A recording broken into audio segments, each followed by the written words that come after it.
Timeless Assassin by author Raj_Shah_ 7152 Chapter 301-325. Leo never saw Carl's betrayal coming. His acting had been too perfect and his killing intent buried too deep, as even in those final seconds, Leo never once suspected that Carl was after his life. The cult sends its regards. That was what Carl had mouthed as he let go, and Leo couldn't help but laugh at the irony while the wind screamed past his ears and the world above began to fade away. It was the cult of ascension that had thrown him into this damned world to begin with, and now, it was a cult member who had finished the job by dropping him to his death. Trust no one. You should have known better. Trust no one. Voices from the depths of his subconscious whispered to him again and again, as Leo closed his eyes and accepted what was to come. Mother. Brother. Forgive me. It seems like I won't be able to see you again. It seems like I won't be able to free you from the shackles of the cult. It seems like, in the end, I wasn't as good as I thought I was, and am hence dying a fool's death. A small tear formed at the corner of his eye, glinting faintly as it floated upward, drifting toward the pale twilight while the black abyss below stretched endlessly to receive him. He fell for what felt like an eternity. 2 minutes non-stop at the minimum, before suddenly hitting the surface of an ancient river, as splash! A massive cannonball shot up. The impact was violent, unforgiving, as if the river itself had opened its jaws and snapped every bone in his body, as although the water broke his fall, it also broke several bones in his body alongside it. His back arched from the shock, his ribs cracked, one leg twisted at an unnatural angle and his arms went limp, completely useless. His consciousness dimmed instantly, and yet he didn't black out, as instead, his robust body ensured that he felt every second of it. Every second of the grueling pain that made him wish he was dead on impact. Why am I still alive? He wondered, as he sank deeper. His thoughts, once sharp and fast, now drifted slowly, like leaves on still water, as for a moment, he accepted his fate. So this is it, huh? The great boss, dying at the bottom of some godforsaken river where no one will ever find him. Is this how my journey ends? It was a bitter thought. Not one born from logic or clarity, but from the mind-numbing pain that swallowed him whole, while his lungs begged for air and his limbs screamed to move. But despite his survival instinct screaming at him to move, to swim, to save his own life, Leo simply couldn't. The pain had taken everything, including his courage to fight back. He just stared upward through the murky black, watching the surface ripple far above, the dim light bending and breaking as he continued to sink. And for a fleeting moment, he truly considered it. He wondered if he should just let go. Let go and just let the water take him. Let the ache in his chest fade into silence. Let the thoughts in his head go quiet. As he really did not think it would be too bad. Letting go would mean peace forever. No more struggle. No more betrayal. No more running. No more pain. Just peace. The kind of peace he hadn't known in years. The kind he hadn't tasted since the cult shattered his family. Since the day he first became someone else. His eyes softened. His heartbeat slowed. Mother, brother, I'm sorry. He felt his body relax. Felt the edges of himself blur into the cold. Felt the sweet pull of nothingness inviting him deeper. And yet, somewhere within him, something stirred. Not a scream. Not a shout. Just a whisper. Not yet. It was quiet. But it was his. You still have things to do. His fingers twitched. You still haven't saved them. His chest tightened. You still haven't become the best version of yourself. And in that moment, as the last bubbles of air slipped past his lips and drifted upward, Leo decided he would live, no matter how broken he was. No matter how many people wanted him dead. No matter how dark the abyss became. He would live, not because he wanted to, but because he had to. Monarch's indifference kicked in like ice in his veins. The panic vanished. The urge to thrash subsided, as he realized that thrashing and struggling was only going to take him down instead of up. As instead he held still. Not limp. Not surrendered. But waiting. As gradually, almost imperceptibly, his broken body began to float upward, inches at first, then feet, as slowly but surely he approached the surface. I need to hold on. I can't die yet. I can't die here, he thought to himself, as his breath burned. For those last few painful seconds when he was still approaching the surface, he could feel the pain at its maximum. His lungs burned, his mind burned, everything hurt, but he didn't stop. And then, gasp, he broke the surface. Air hit him like a blade, cutting straight down his throat, as he coughed and sputtered, dragging in breath after breath, each one harder than the last. However, he didn't celebrate. Not yet, as he knew that getting to the surface was only half the battle, while the real struggle was getting to the shore. Survive. Trust no one. Survive. Trust number N, no one. Leo muttered like a mantra, as stroke after stroke, he pushed past the unbelievable pain and somehow moved his limbs to carry him with the current towards the shore. With every inch gained, the pain screaming across his joints worsened even more. However, he did not give up.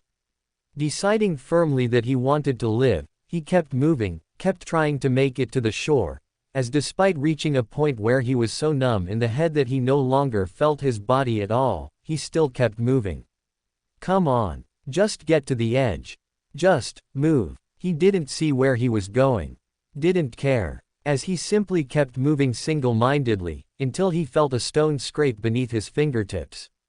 He clawed forward, ignoring the blood, the pain, the exhaustion.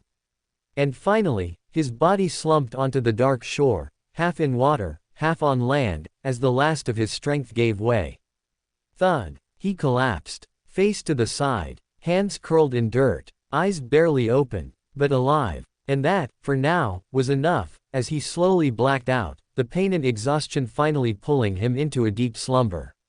He had no idea as to where he was, or as to how safe it was for him to rest where he currently slept. However, he had no choice but to lay there, as his passive skill faster regeneration kicked in to save his life. Time-stilled world, the floating island, 14 minutes after Leo's fall. Carl sat in silence near the edge of the platform, his breathing shallow, his hands still trembling slightly, not from guilt, nor from grief, but from the act of remembering exactly how to appear broken.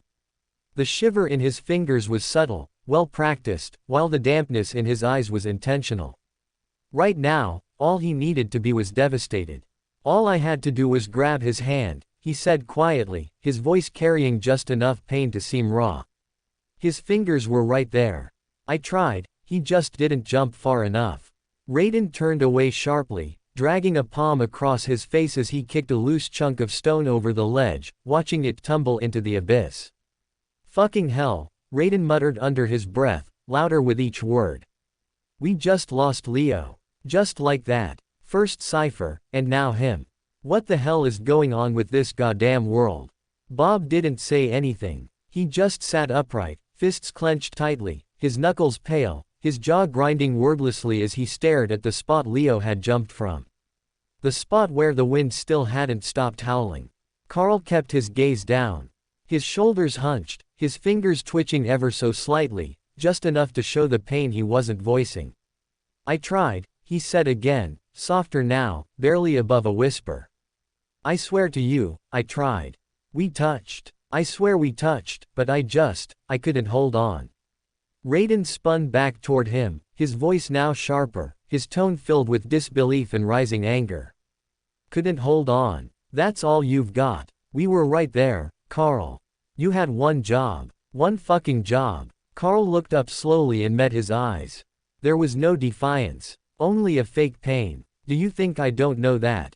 He said, sounding aggrieved, as Bob finally stood up. He cracked his knuckles one by one as he approached, stopping just short of Carl and jabbing a thick finger toward his chest. You better not be playing the victim here. You let him fall. I don't care if it was bad timing or if your hand slipped, the fact is, you let him fall. Carl didn't answer. He simply nodded, slowly, like a man being sentenced, as he bit his lower lip hard enough to break skin, the metallic tang of his own blood grounding him, reminding him to stay in character. Silence returned, heavy and bitter. But beneath that silence, deep within Carl's mind, something darker simmered quietly. A small flicker of satisfaction.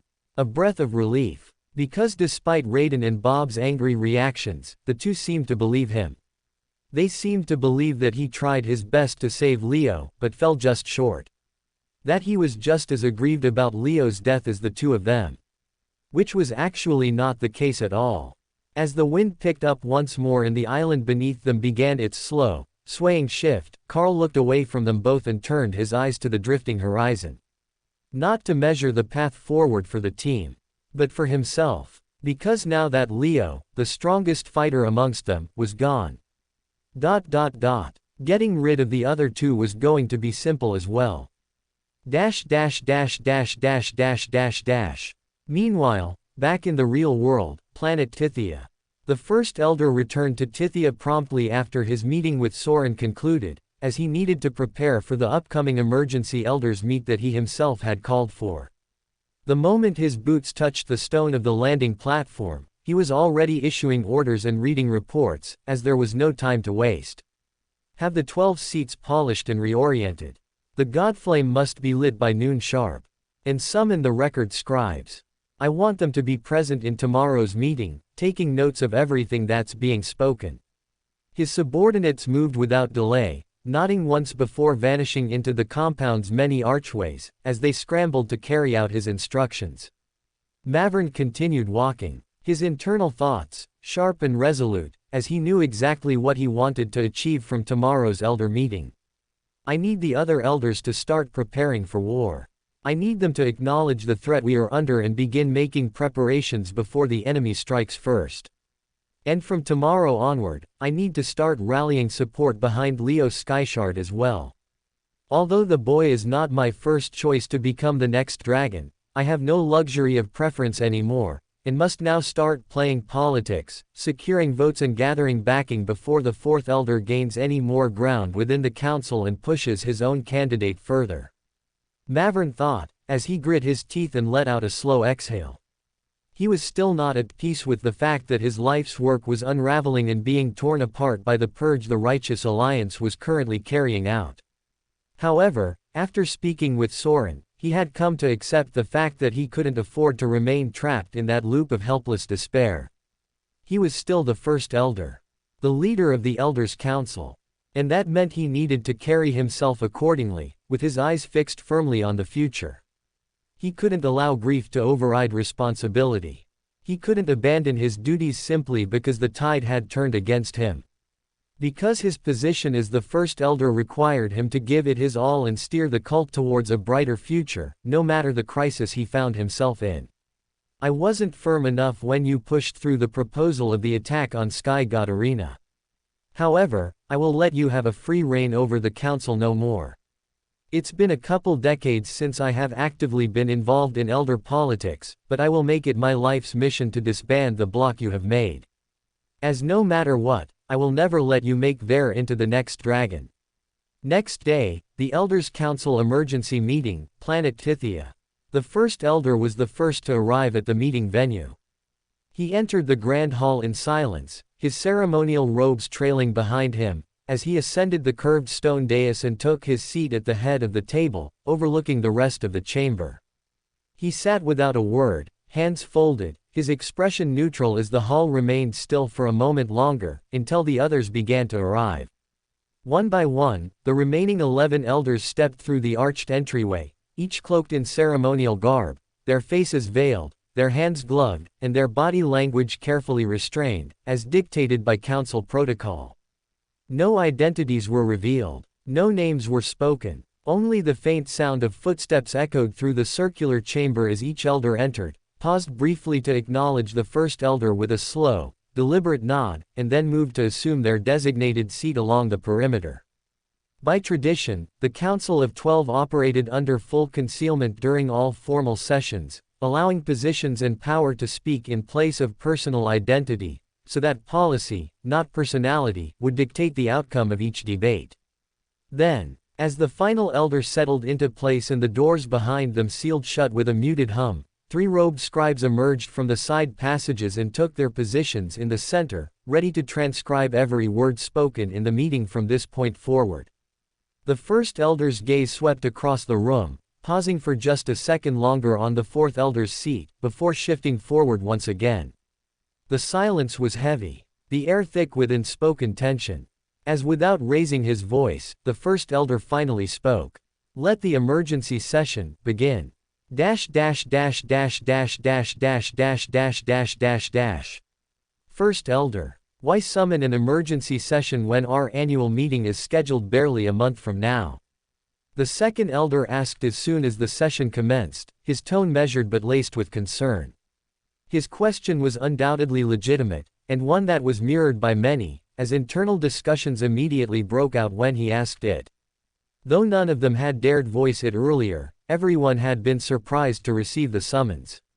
The timing of it was odd, and the absence of any forewarning only made things worse. Hushed discussions hence began in the room, each elder carrying their own suspicions. Is this about a new dragon candidate? The seventh elder asked, sounding far too eager. Are we under attack? The 11th elder added, his voice tight with unease. But the first elder only raised his hand calmly in response, as he waited until the chatter around the chamber died down before responding. I called this emergency session because our assets are being purged, he said, voice calm but strong.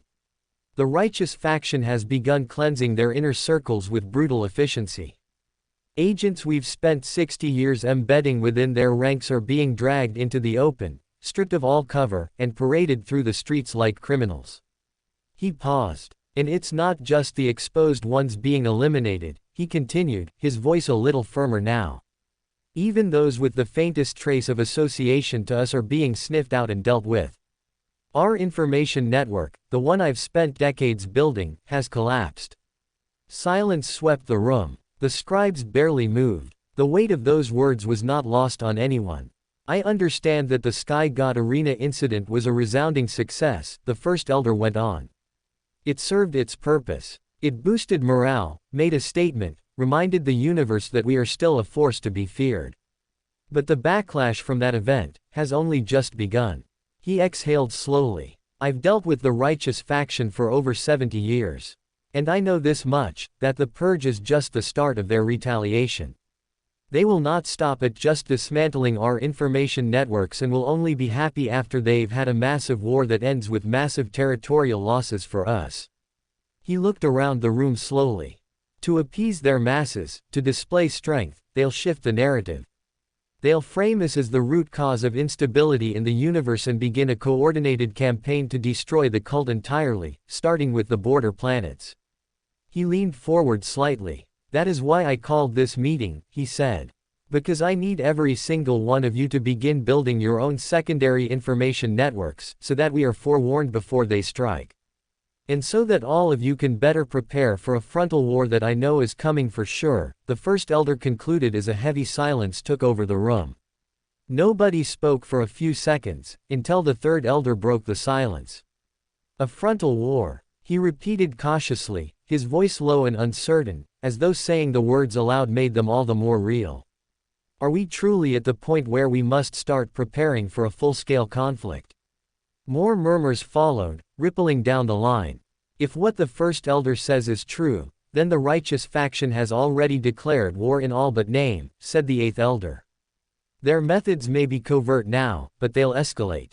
They always do. But preparing for war is not a small matter, the 10th elder countered, his tone rigid. It requires redirection of resources, reallocation of forces, a full-scale restructuring of strategy. Can we truly afford to do that based on speculation alone? The 7th elder, leaning forward in anticipation, added, if we are preparing for war. But before he could complete, the 4th elder's voice cut through the room. Measured, cool and undeniably confident. With all due respect to the first elder, he began, his tone polite but unmistakably challenging, while I agree that the information network must be restructured if it has been compromised, I do not believe there is any need to sound the alarm bells just yet. His words turned the room still again. I understand the first elder is speaking from decades of experience, he continued, but let us not forget, experience is not intelligence. It is an observation, interpretation, not evidence. He let that hang in the air for a moment. What we are being asked to prepare for is a frontal war. An open conflict. Based on what? A collapse in communication lines. A few high-profile arrests. That isn't war. That's cleanup. He leaned back slightly. If we are going to sit here and speculate about the future, then I, too, will offer my speculation. I speculate that war will not happen. That the righteous faction, despite all their noise, lacks the ability to truly bring the fight to our doorstep. Because if they did, if they truly had the resources and manpower to strike at us, they would have done so years ago. His voice remained calm, but firm. We have demigod blacksmiths supplying our forces. We have some of the most advanced anti-aircraft and orbital artillery in the known universe. Our border defenses are not just adequate, they are unbreakable. And if anyone dares to test them, they'll be turned to dust. A few elders nodded at his words. There is no need to spread panic amongst our members, the fourth elder concluded. Especially now, when morale is finally recovering. Let us strengthen our information web, yes. Let us monitor. Let us prepare contingency plans. But let us not rush to declare a war that may never come. A long pause followed. One by one, the other elders turned their eyes back toward the first elder. Some seemed uncertain, some swayed by the fourth, and others, caught somewhere in between. Because while no one questioned the wisdom of the first elder, the fourth had made his case with dangerous poise and they couldn't find flaws in his logic either. The first elder's expression crumbled beneath his mask, as he struggled to believe just how boldly the fourth elder had contradicted him in front of everyone. It was audacious, brazen even, and yet, despite the silent outrage churning within him, he held his composure. He didn't interrupt, he didn't scoff, he didn't rise to match fire with fire. Instead, he let the fourth elder finish every last word of his speech, and waited in silence until the inevitable chatter died down. As only after the murmurs faded did he speak again. I have already issued orders to my subordinates and war commanders to begin preparing for conflict, he said, his voice colder than before. The reallocation of resources under my control has already begun, with priority being shifted to our military wings. The rest of you are free to follow my lead and begin preparing for the inevitable. Or you may continue hoping for the best, and learn the cost of complacency when the enemy eventually strikes. He didn't raise his voice. The choice is yours. But make no mistake, this matter is now closed.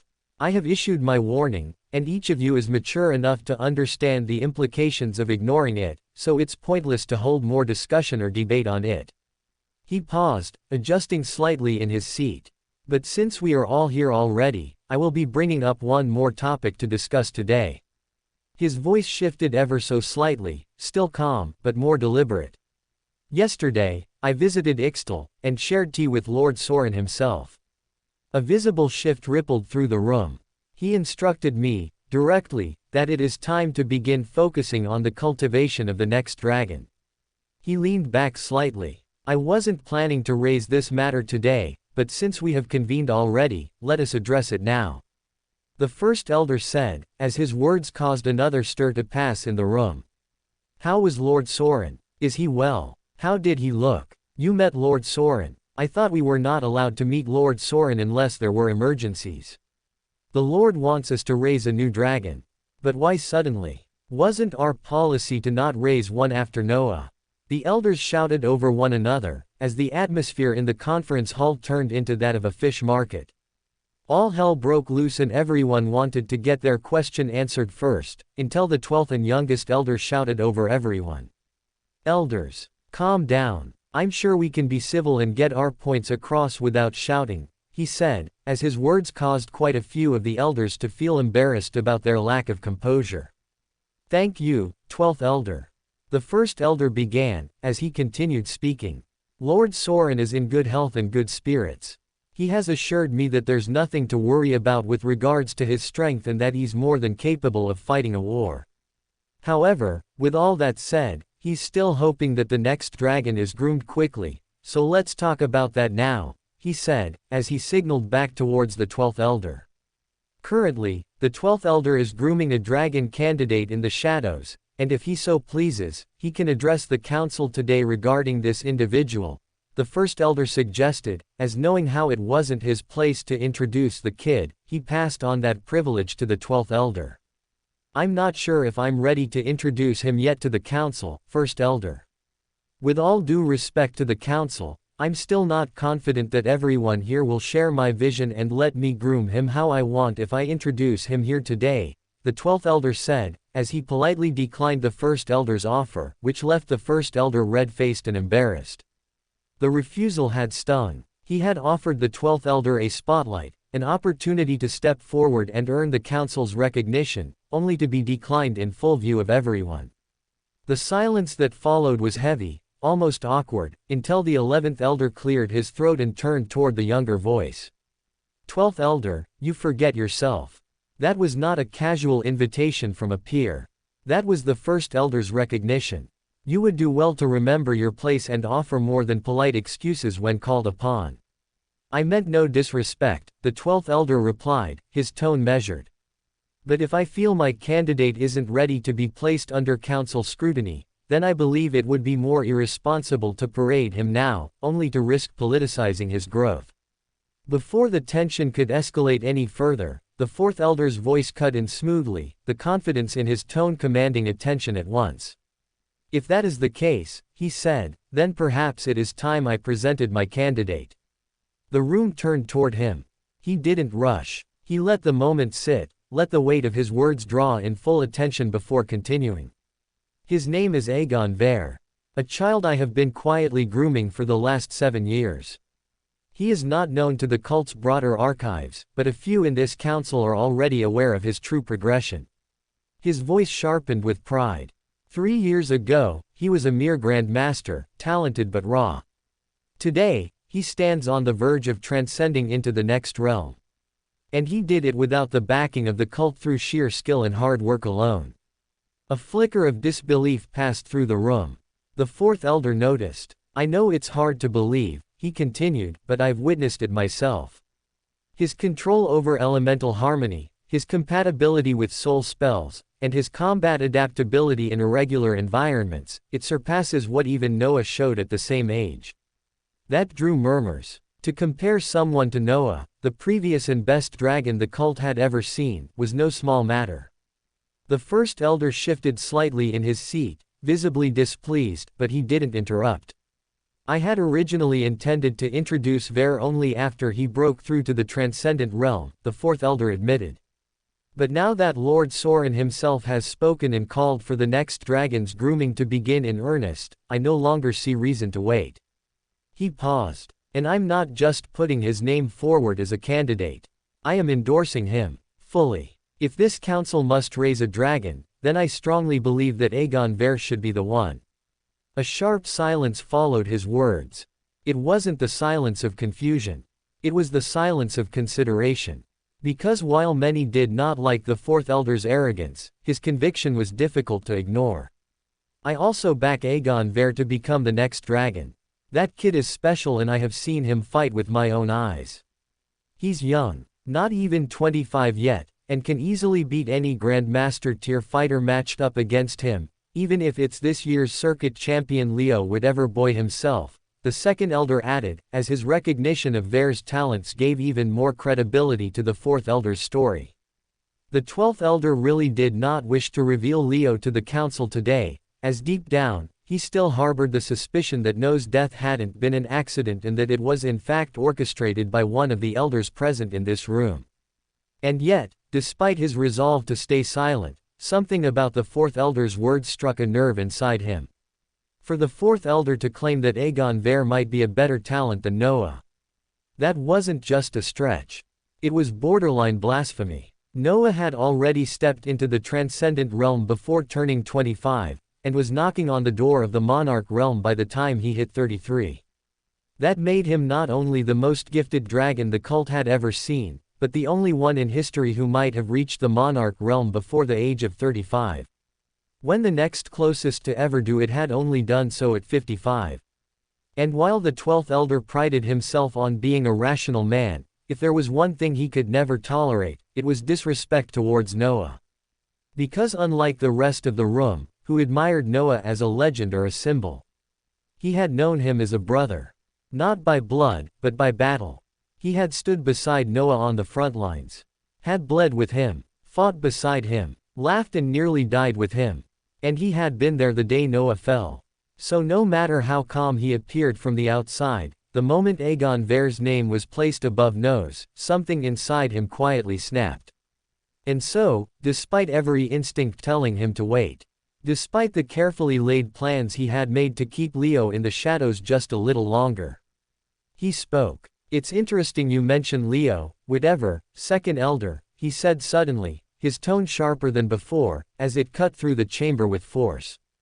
"Because he's the exact boy I have in mind as our next dragon candidate." The room blinked. Confused silence swept across the chamber like a chill breeze, as the elders turned ever so slightly, unsure if they had heard him right. "Leo Skyshard," the 12th elder repeated, slower this time. "The same boy who defeated 4 Grandmasters back-to-back in this year's interstellar circuits. The very talent that the righteous faction is hailing as their next generational prodigy." He leaned forward, his voice calm but cold. "He is, in fact, my candidate." Scoffs followed. Soft at first, then louder. 1 or 2 elders even chuckled outright, until they noticed that neither the first elder nor the 12th elder had flinched. As then their amusement began to suddenly die down, being replaced by disbelief. "What nonsense is this? Is he serious? How could a boy from the Righteous Alliance be considered for the position of the dragon?" They complained, but no one interrupted officially. No one rose to object. Because deep down, even through the disbelief, some part of them understood that the 12th elder wouldn't say something like this, unless he meant it. And the first elder's silence. That said even more. "Let me explain so that all your doubts may be addressed clearly," the 12th elder said calmly, as he raised his palms above the table and made explaining hand gestures. "Leo Skyshard is a boy that I've been nurturing in secret ever since I discovered that the ancestors' blood runs thick in his veins. And based on every metric I've observed, I believe he possesses at minimum semi-divine potential, if not outright divine." Gasps rippled faintly through the room, but he continued without pause. "I sent him to the Rodova Military Academy under a false identity, with his memories temporarily wiped, and disguised him as a Mu clan prodigy, so that he could receive the highest grade awakening serums that the righteous faction had to offer. Because while we do produce our own serums, all of us here know the truth, our concoctions don't come close to the righteous factions in terms of purity or potency. And if we want our future dragon to have the best possible foundation, then he needs to have the best awakening serum." His words grew steadier, firmer. Naturally, the results spoke for themselves. His combat growth was unprecedented. The whole galaxy saw what he could do during the circuits. But then, fate intervened. He paused, just briefly. He was caught in the kidnapping incident and an operative from the cult tried to eliminate him. But Leo survived, and he did not just survive, he demonstrated just how quick he is to think on his feet, as he survived a deadly attack against a transcendent tier warrior and lived to tell the tale. He showed resilience, resourcefulness, and the ability to navigate chaos, which I personally believe are qualities that every true dragon must possess. He paused again, this time a bit longer. "After that, I orchestrated his exit from the Rodova Military Academy and arranged for him to join the Black Serpents on a special assignment." His voice lowered slightly, drawing the room in. "He is currently attempting to retrieve No's lost scroll." A sharp inhale cut across the chamber. "And if all goes well," the 12th elder finished, "when he returns with that scroll in hand, I will bring him fully into the cult's fold." Silence followed, as the room tried to digest his words. Nobody expected Leo Skyshard to have such a background, and now that they found out, everyone felt too overwhelmed by the flood of information to react for a while. "So the righteous faction's prodigy is actually our hidden asset. Ha ha ha. This is brilliant," the 7th elder said eventually, as he laughed and clapped his hands in joy like a kid. No, don't clap for that, this is ridiculous. 12th elder, what the hell are you doing? All dragon candidates must be nurtured within the cult, otherwise how can we ever be sure about where their allegiance lies? What if he builds genuine connections in the righteous faction and sells us out to them when it's more convenient for him? How can you ever let him mix with them? What is this irresponsible tomfoolery?" The 4th elder objected, as he did not seem amused by the 12th elder's words at all. "The 4th elder is absolutely right. Also, how could you send him on a mission to retrieve the scroll? Dupraval Nuna will literally die before he gives up that scroll. If it was possible to get the scroll from Dupraval, we would have gotten it already in exchange for his son. However, it's not possible. Without the scroll, Dupraval and the Black Serpents have no future. They have made too many enemies within the righteous faction, and without the scroll's protection they won't survive for long, the second elder added, as he did not seem amused by what the 12th elder was doing either. Yes, to send a boy on such a mission is suicide. What do you know about it? Maybe he can pull it off. After all, we do need the scroll, don't we? We also need the Righteous Alliance to shatter and break tomorrow, but will it just magically happen if we give the task to a Grandmaster kid? What are you saying? 9th Elder, where has your common sense gone? The elders began to squabble amongst each other like kids, as the 12th Elder's handling of Leo enraged many. Welcome to Fanfic Audiobook, your go-to place for immersive audiobooks. If you enjoy the content, don't forget to like the video and subscribe to our channel for more amazing stories. And please support the author by link in description.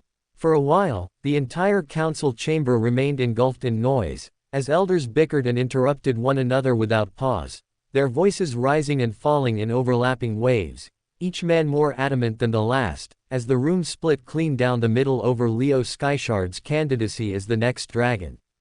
His talent, of course, was never in question. They had all seen the boy fight in the interstellar circuits. They had all seen him defeat 4 Grandmasters back-to-back alongside hundreds of billions more. And hence, they understood that in terms of potential, very few could contest what he was capable of becoming. But talent was never the problem to begin with. The real concern was his loyalty. Because the 4th Elder's concerns weren't without merit either. As how could the cult place its most sacred future in the hands of someone raised beyond its walls?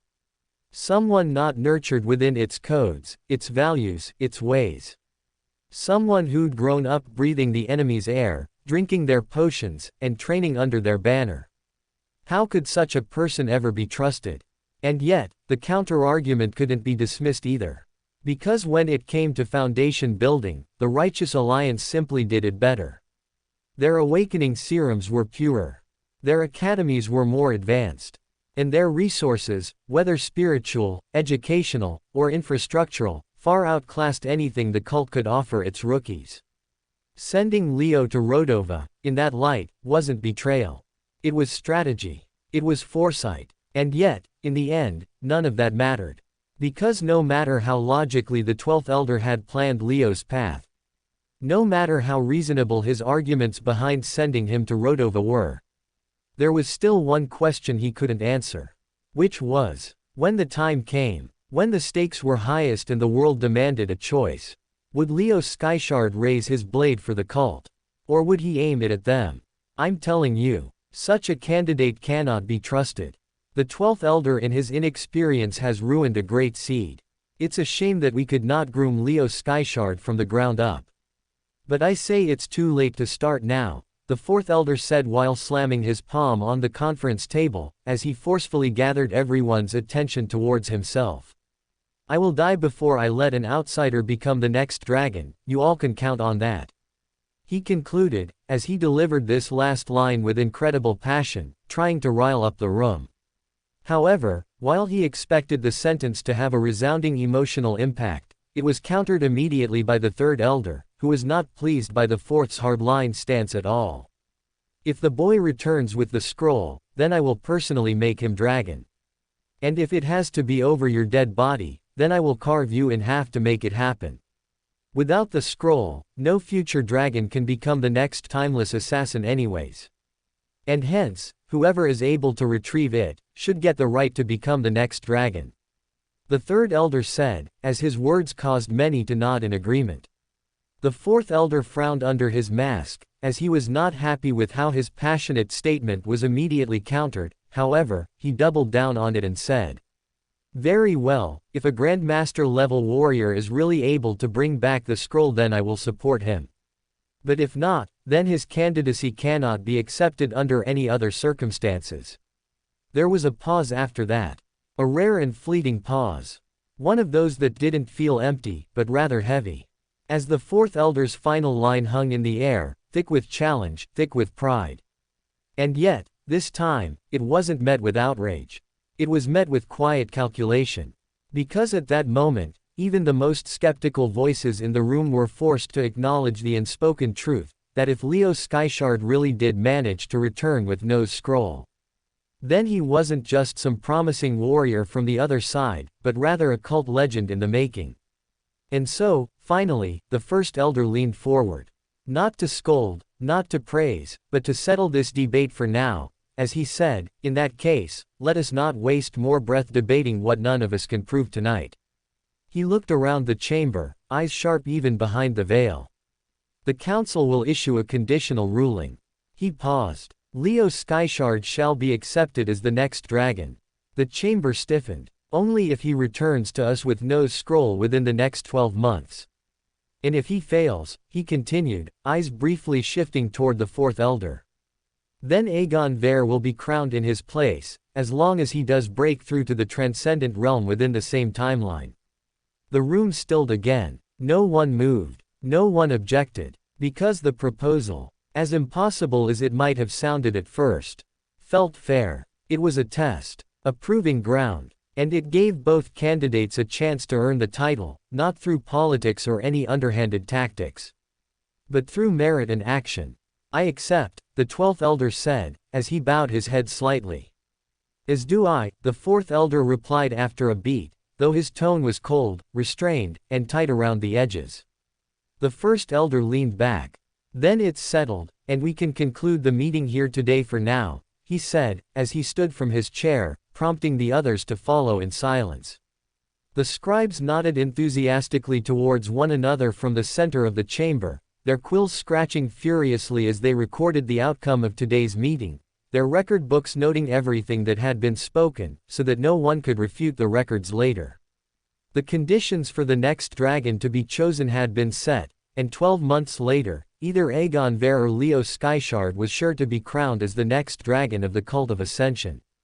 The time-stilled world, in a dark cave somewhere far beneath the surface world.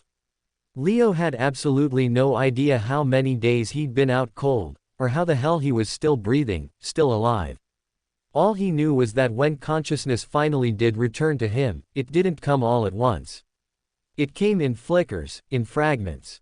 Like broken pieces of a memory trying to reassemble themselves inside a body that wasn't ready to wake up.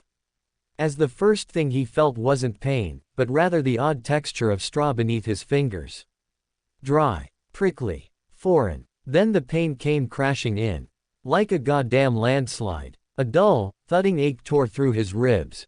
His shoulders felt like they'd been shattered and glued back wrong. And his lower body. He wasn't even sure if it was still attached to him until he touched it with his fingers to make sure it was still there. His eyelids twitched open next, only to be greeted by darkness. Not pitch black, but a deep, muted gloom that was only broken by the veins of dark blue mana crystals embedded into the moist cave walls around him. He blinked again, once, twice, as the haze began to fade. And that's when he noticed the size of the space around him. High, cavernous ceilings, wet walls, and a stench that hit him like rotting blood and burnt fur mixed together. But none of that stopped his breathing. What did? Were the eggs. Massive, oblong, 5 of them, each nearly as tall as a man and wide enough to crush him if they so much as rolled in his direction. As he found them clustered around him in a perfect circle. While he lied in the center of an unknown beast's nest. The nest was made of broken bones, dried sinew, strips of charred cloth, metal, and what looked disturbingly like the skin of some poor animal that once walked on 4 feet. What the fuck is this? Leo tried to move, but it proved to be a mistake and a brutal one at that, as the moment he twitched slightly, fire immediately erupted in his chest. His ribs screeched, his spine contorted, his lungs felt like they'd been dragged through barbed wire. However, as if that was not bad enough already, his arms also did not respond to the commands of his mind, while he could not feel his legs at all. Leo grit his teeth, he could feel the panic rising in his chest, however, he forced himself to steady his breath. Don't panic. Just don't panic, he told himself, as Monarch's indifference kicked in to stabilize his mindset. Everything hurt. His entire body was wrecked. From his collarbone to his hips to the soles of his goddamn feet. He was broken in more ways than one. And then, the memory returned. Carl. The jump. The betrayal. The fall. The water. The pain. The blacking out near the riverbank. But, this isn't the river. He froze, realizing that some beast had probably carried him from the river bank to its nest. And unfortunately for him, as soon as he realized that, he began hearing a soft rhythmic thump of something walking in the distance. Thump, thump. It was getting louder with every passing second, as something massive was most likely approaching the nest. Well fuck. Leo's pulse began to spike, but his body refused to move. He was paralyzed, surrounded by giant eggs and lying helplessly inside a monster's nest. And this time, he did not even have the strength to move or run. As he could do nothing but pretend to be still asleep and unconscious, as he felt the beast finally approach the nest and hover right over him. Leo instinctively slowed his breathing to the bare minimum, forcing his chest to rise and fall so subtly it could have passed for aftershock rather than life. As he heard it first before he felt it. A heavy, rasping breath that reeked of spoiled meat and decay. Hot and wet, as it coated his face like a film of rot. Then came the nudge. A slick, leathery snout pressing gently against his shoulder, as the beast exhaled another wave of sour heat onto his skin, before a thick glob of drool slid off its jaw and landed squarely on his neck. Drip. Leo's heart was hammering against his ribcage now. So loud it felt like it would betray him before the monster could. But he didn't move, didn't blink, didn't twitch. The beast prodded him again.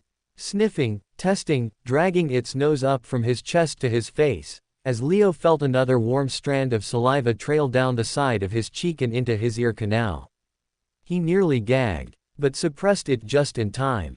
As eventually, after what felt like an eternity of tension, the creature seemed satisfied that he posed no threat, as it turned its attention elsewhere. Thump. Leo listened as the footsteps shuffled sideways, accompanied by a faint rumble that almost sounded like a purr. Not a soft or gentle purr like that of a cat, but a deep and powerful purr, the kind that echoed off the cavern walls like the growl of shifting stone. The beast moved toward the eggs. He couldn't see it clearly, but from the sound of its claws scraping against the ground, it was circling them. Inspecting them, checking each one with slow, deliberate care. Leo remained perfectly still, his breath barely escaping his nose as his ears strained to track every motion. One egg, then another, and another, until at last, after what felt like forever, the sound of the beast began to fade. Its steps grew lighter, its breathing grew distant, and eventually, its presence disappeared into the deeper tunnels of the cave. Leo didn't move, not for 10 whole minutes, out of precaution of the beast sensing his movement. As he just lay there, heart pounding in his throat, lungs burning, body screaming, until he was finally sure that it was gone. Only then did he let out a breath of relief, as he sounded like a man who had just had a close encounter with death. That thing was at least transcendent tier, Leo thought grimly, still feeling the concentrated mana it had radiated, as the air around him still felt thick with the invisible tar-like mana that the beast had given off. I wouldn't be able to take it on even if I were at my best, much less now, with this broken body that won't even twitch. The idea of fighting it was laughable. From what little he'd glimpsed through half-lidded eyes, it looked like some twisted version of a Komodo dragon, scaled, four-legged, with a snake-like tongue that slithered slowly through the air. But he hadn't dared open his eyes all the way, he couldn't risk it, and hence he wasn't sure what it really was. However, it also didn't matter what the thing was. Its name, its species, its classification, none of that mattered. What mattered was survival. Because if he stayed here, lying motionless in this nest, waiting for the eggs around him to hatch, then sooner or later, he was going to end up on the birth meal menu. And there wouldn't be a damn thing he could do to stop it. Okay, first thing I need to do is heal this broken mess of a body, Leo thought, his jaw clenched tight as he wiggled weakly on the straw-lined floor, each twitch shooting sparks of pain up and down his spine. He couldn't sit up, couldn't roll over, could barely breathe without it feeling like a knife was stabbing through his ribs. But that didn't stop him from trying. He twisted his torso half an inch at a time, letting out small, controlled exhales as he moved, slow enough to avoid drawing attention, but just fast enough to keep himself from blacking out again. Come on, it should still be there. His chest burned, his back screamed, but his fingers eventually brushed against something solid, something familiar. The cold, unassuming shape of his spatial ring, still tucked beneath the fabric of his robes, right over his heart. Good, it's still here.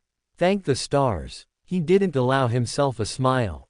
Not yet. Because finding it was one thing. Getting it out, that was the real battle. His arms barely worked. His muscles were shot, and his fingers were so numb they felt like they belonged to someone else. But he had to move them. Even if it took him an hour. Even if it made him pass out. He had to move them. Hence, with a long, shaky inhale, Leo began guiding his right hand across his chest, using his chin and shoulder to pin the ring against his skin so it wouldn't slip away. It was crude, it was slow, and it hurt like hell. But inch by inch, he dragged the edge of the robe aside, until finally, with the tips of 2 trembling fingers, he managed to hook the band and slide it outward, just barely enough to reach his palm. Got you. He gripped it. Weakly, sloppily, but he gripped it. His breath hitched as he closed his fingers around the ring, pressing it into his palm with the little strength he had left. Now he just had to activate it, for which he needed to channel some of his mana into the ring. Shit, mana, Leo realized, as he felt his heart drop. Ever since he blacked out, he no longer had a mana stone in hand, which meant that he had been absorbing this world's tainted mana for only God knows how long. Are my mana circuits turning hard? Has the corrupted mana already started to taint my mind? Leo wondered, as he quickly carried out an introspection of his mana circuits. However, what he found out was nothing like what he expected. He expected to see his mana circuits being clogged up by taint. Expected to see the early signs of contamination, darkened nodes, stiffened flow, sluggish movement, or worse, the telltale tremble of corruption beginning to chew at his consciousness from the inside out. But what he found instead was the exact opposite. The mana flowing through his circuits wasn't just clean. It was pristine. It was clear, vibrant and strong. Easily twice as strong as anything he was used to. Wait, what? Leo blinked twice, running the scan again, making sure he wasn't imagining things, but the results didn't change. There was no sign of hardening in his mana circuits. No trace of mental fog clouding his mind. No thickness or grainy texture in the flow of mana through his body that usually came from drawing in corrupted ambient energy. Instead, the mana coursing through his body was smooth, nourishing, refined. It moved through him like chilled water over a sunburn, healing, not harming. Energizing, not exhausting. Wait, what the hell is going on? This wasn't supposed to be possible. Every book he read about absorbing ambient mana suggested that one should start deteriorating after prolonged exposure. His thoughts should have started slipping. His nerves should have started fraying. His circuits should have started hardening from the inside out, turning rigid one by one under the weight of corrupted mana. But none of that was happening. What the actual hell is? Then it hit him. This was all due to the mana heart. That mysterious organ he had developed during his last awakening shot, the one thing that not even Major Hen could tell him much about. No way, could it be because of the mana heart? Leo wondered, as he tracked the flow of mana more carefully now, following the path of absorption from the ambient air around him. And there it was. Clear as day. The foreign mana was being pulled into his body, slow and steady, but it wasn't heading straight into his circuits. It was moving through the center of his chest. Right through the mana heart. Which was glowing faintly, pulsing with gentle waves, as it took in the tainted energy and broke it down. He observed in awe. Watched as the dark flecks dissolved. Watched as the impurities vanished. Watched as the thick, heavy mana thinned and lightened until only a purified stream of clear energy was left, one that the mana heart then passed along into the rest of his body like a patient hand serving filtered water. Holy shit, He wasn't being harmed by this world's mana. He was immune to it. Or rather, his mana heart was doing the work of a full purification array, on autopilot, 24/7. He didn't need high-grade mana stones. Didn't need a purification array to be set up around him. Didn't even need to suppress the urge to absorb this world's ambient mana. Because his own damn body was doing the work for him. I might actually be the only one who can live here. If this world's mana doesn't corrupt me, then I might be in a paradise. The realization hit him like a silent explosion. If any other warrior had fallen here, they'd have gone mad sooner or later from the tainted mana exposure. Their minds would have rotted. Their meridians would have turned to stone. But not him. Because of a stroke of unexplainable fortune, Leo might be the only living person capable of surviving in the time-stilled world without going insane. And that presented him with a unique opportunity to grow stronger while time in the outside world flowed very slowly. Okay. No need to get ahead of myself. Firstly, I still need to heal myself and get out of this nest. As there's no point in me having the mana heart, if I'm just going to become a baby meal, Leo reminded himself, as he poured a handful of mana into his spatial ring and brought out the highest grade healing potion and bone regeneration potion he had stored inside. Plop. He uncorked the blue healing potion bottle using his teeth before drinking its contents like a thirsty beast, as he drank without pause, finishing the bottle's contents in a single go. Warmth immediately began to flood his body, spreading like molten silk through his veins, as it dulled the sharpest aches first, before numbing the deeper tears, as his pulse slowly steadied. His breathing eased after a few breaths, no longer uneven and painful, while the biting chill that had settled in his bones finally began to retreat. The pain naturally did not vanish, not completely at least, but it dulled just enough to remind him that he was no longer on the brink of death. That although he was broken, he was slowly recovering and that the worst was now behind him. About 20 minutes after Leo drank the HP regeneration potion, sensation began creeping back into the tips of his fingers and lower body, and with it came a fresh wave of pain so sharp, so suffocating, it made everything he'd felt upon waking seem merciful by comparison. It wasn't the kind of pain that made you flinch. It was the kind that made you question whether waking up had been a mistake. The kind that made death feel like the kinder option. Because as the nerves stitched themselves back together and his body slowly remembered how to feel again, Leo genuinely regretted drinking the damn potion at all. His breath hitched. His fingers curled inward as if recoiling from the agony surging up his arm, while his knees twitched uncontrollably, useless and trembling, as if taunting him to try and move if he dared. Fuck, it's worse now that I can feel again, Leo thought, biting down on his lip to stop the grunt building in his throat, as he lay there, fully aware this was only the beginning of his misery. He was supposed to take the bone regeneration potion next, and there was only one rule before doing so: every dislocated bone had to be properly aligned. If he drank it now, his body would recover in the wrong shape. His shoulder would stay twisted. His kneecap would stay off-center. And he'd heal into a cripple, which was worse than not healing at all. He winced as he stared at his shoulder, swollen, dislodged, and bent at an ugly angle, knowing exactly what had to come next and how much it was going to hurt. No choice, this has to go back in. He didn't want to do it. He really didn't. Just thinking about forcing it back into place made his stomach churn. But it was either that, or becoming monster food. So in the end, he chose pain. Come on, Leo, you've done worse. This is just pain. You've felt pain. You've lived through pain. Just fucking do it, he told himself, psyching himself up as his breath caught in his throat and his hands trembled.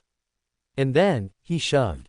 Crack. A sound like a bone breaking in reverse echoed through the cavern, as he clamped his jaw tight to keep himself from screaming. His vision darkened. His heart stuttered from the jolt shooting down his spine. But he didn't scream. He didn't thrash. He just lay there, trembling, soaked in sweat, as his shoulder finally snapped back into place. For a brief moment, everything stilled. But he wasn't done yet. His eyes dropped to his right knee next, which was dislocated, pulsing and misaligned, as he could already feel that popping this back into place might feel worse than the shoulder. "Aw, fuck me." He gritted his teeth again. But this time, he didn't stall. With both hands on his thigh and a deep breath in, he immediately pulled it back into place. Plop. He twisted and shoved the kneecap back where it belonged. And that nearly knocked him out for good. Fucking, holy mother of everything good and evil in this cursed universe, he muttered inwardly, the words making no sense, but somehow keeping him tethered to consciousness. As for a while after that, he didn't move. For the next 20 minutes, his breathing remained shallow, as he breathed through his parted lips. Sweat rolled down his face as the tremors in his limbs slowly began to ease. His vision was still a blur. His mind still reeling. But the worst was done. His bones were in place.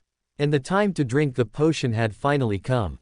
Tremble. With fingers that barely worked and a grip that almost failed, Leo reached for the second vial in his stash, a thick crimson one sealed with a black cap. The bone regeneration potion. He popped the lid open with his teeth, not caring how it tasted or what it burned on the way down, as he just drank.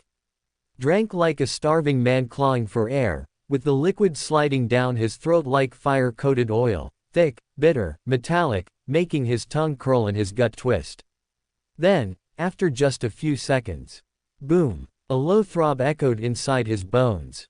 A slow, pulsing rhythm that began at his hips and spread outward, like molten metal being poured into a cracked mold. Here we go, Leo braced himself, jaw set, hands clenched. Because the pain he felt earlier, that had only been the appetizer.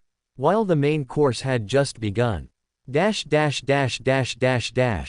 It began as a dull vibration, subtle, almost deceptive. But within seconds, it transformed into something primal, as every single fracture in his body began to heat. Not burn, not sting, but heat, like every splintered edge of every broken bone had just been set ablaze from the inside, and was now being welded back together without anesthesia or mercy. His spine arched before he could stop it. His back scraped against the thin straw and bone lining the nest. His teeth clamped so tight, he swore something cracked in his mouth.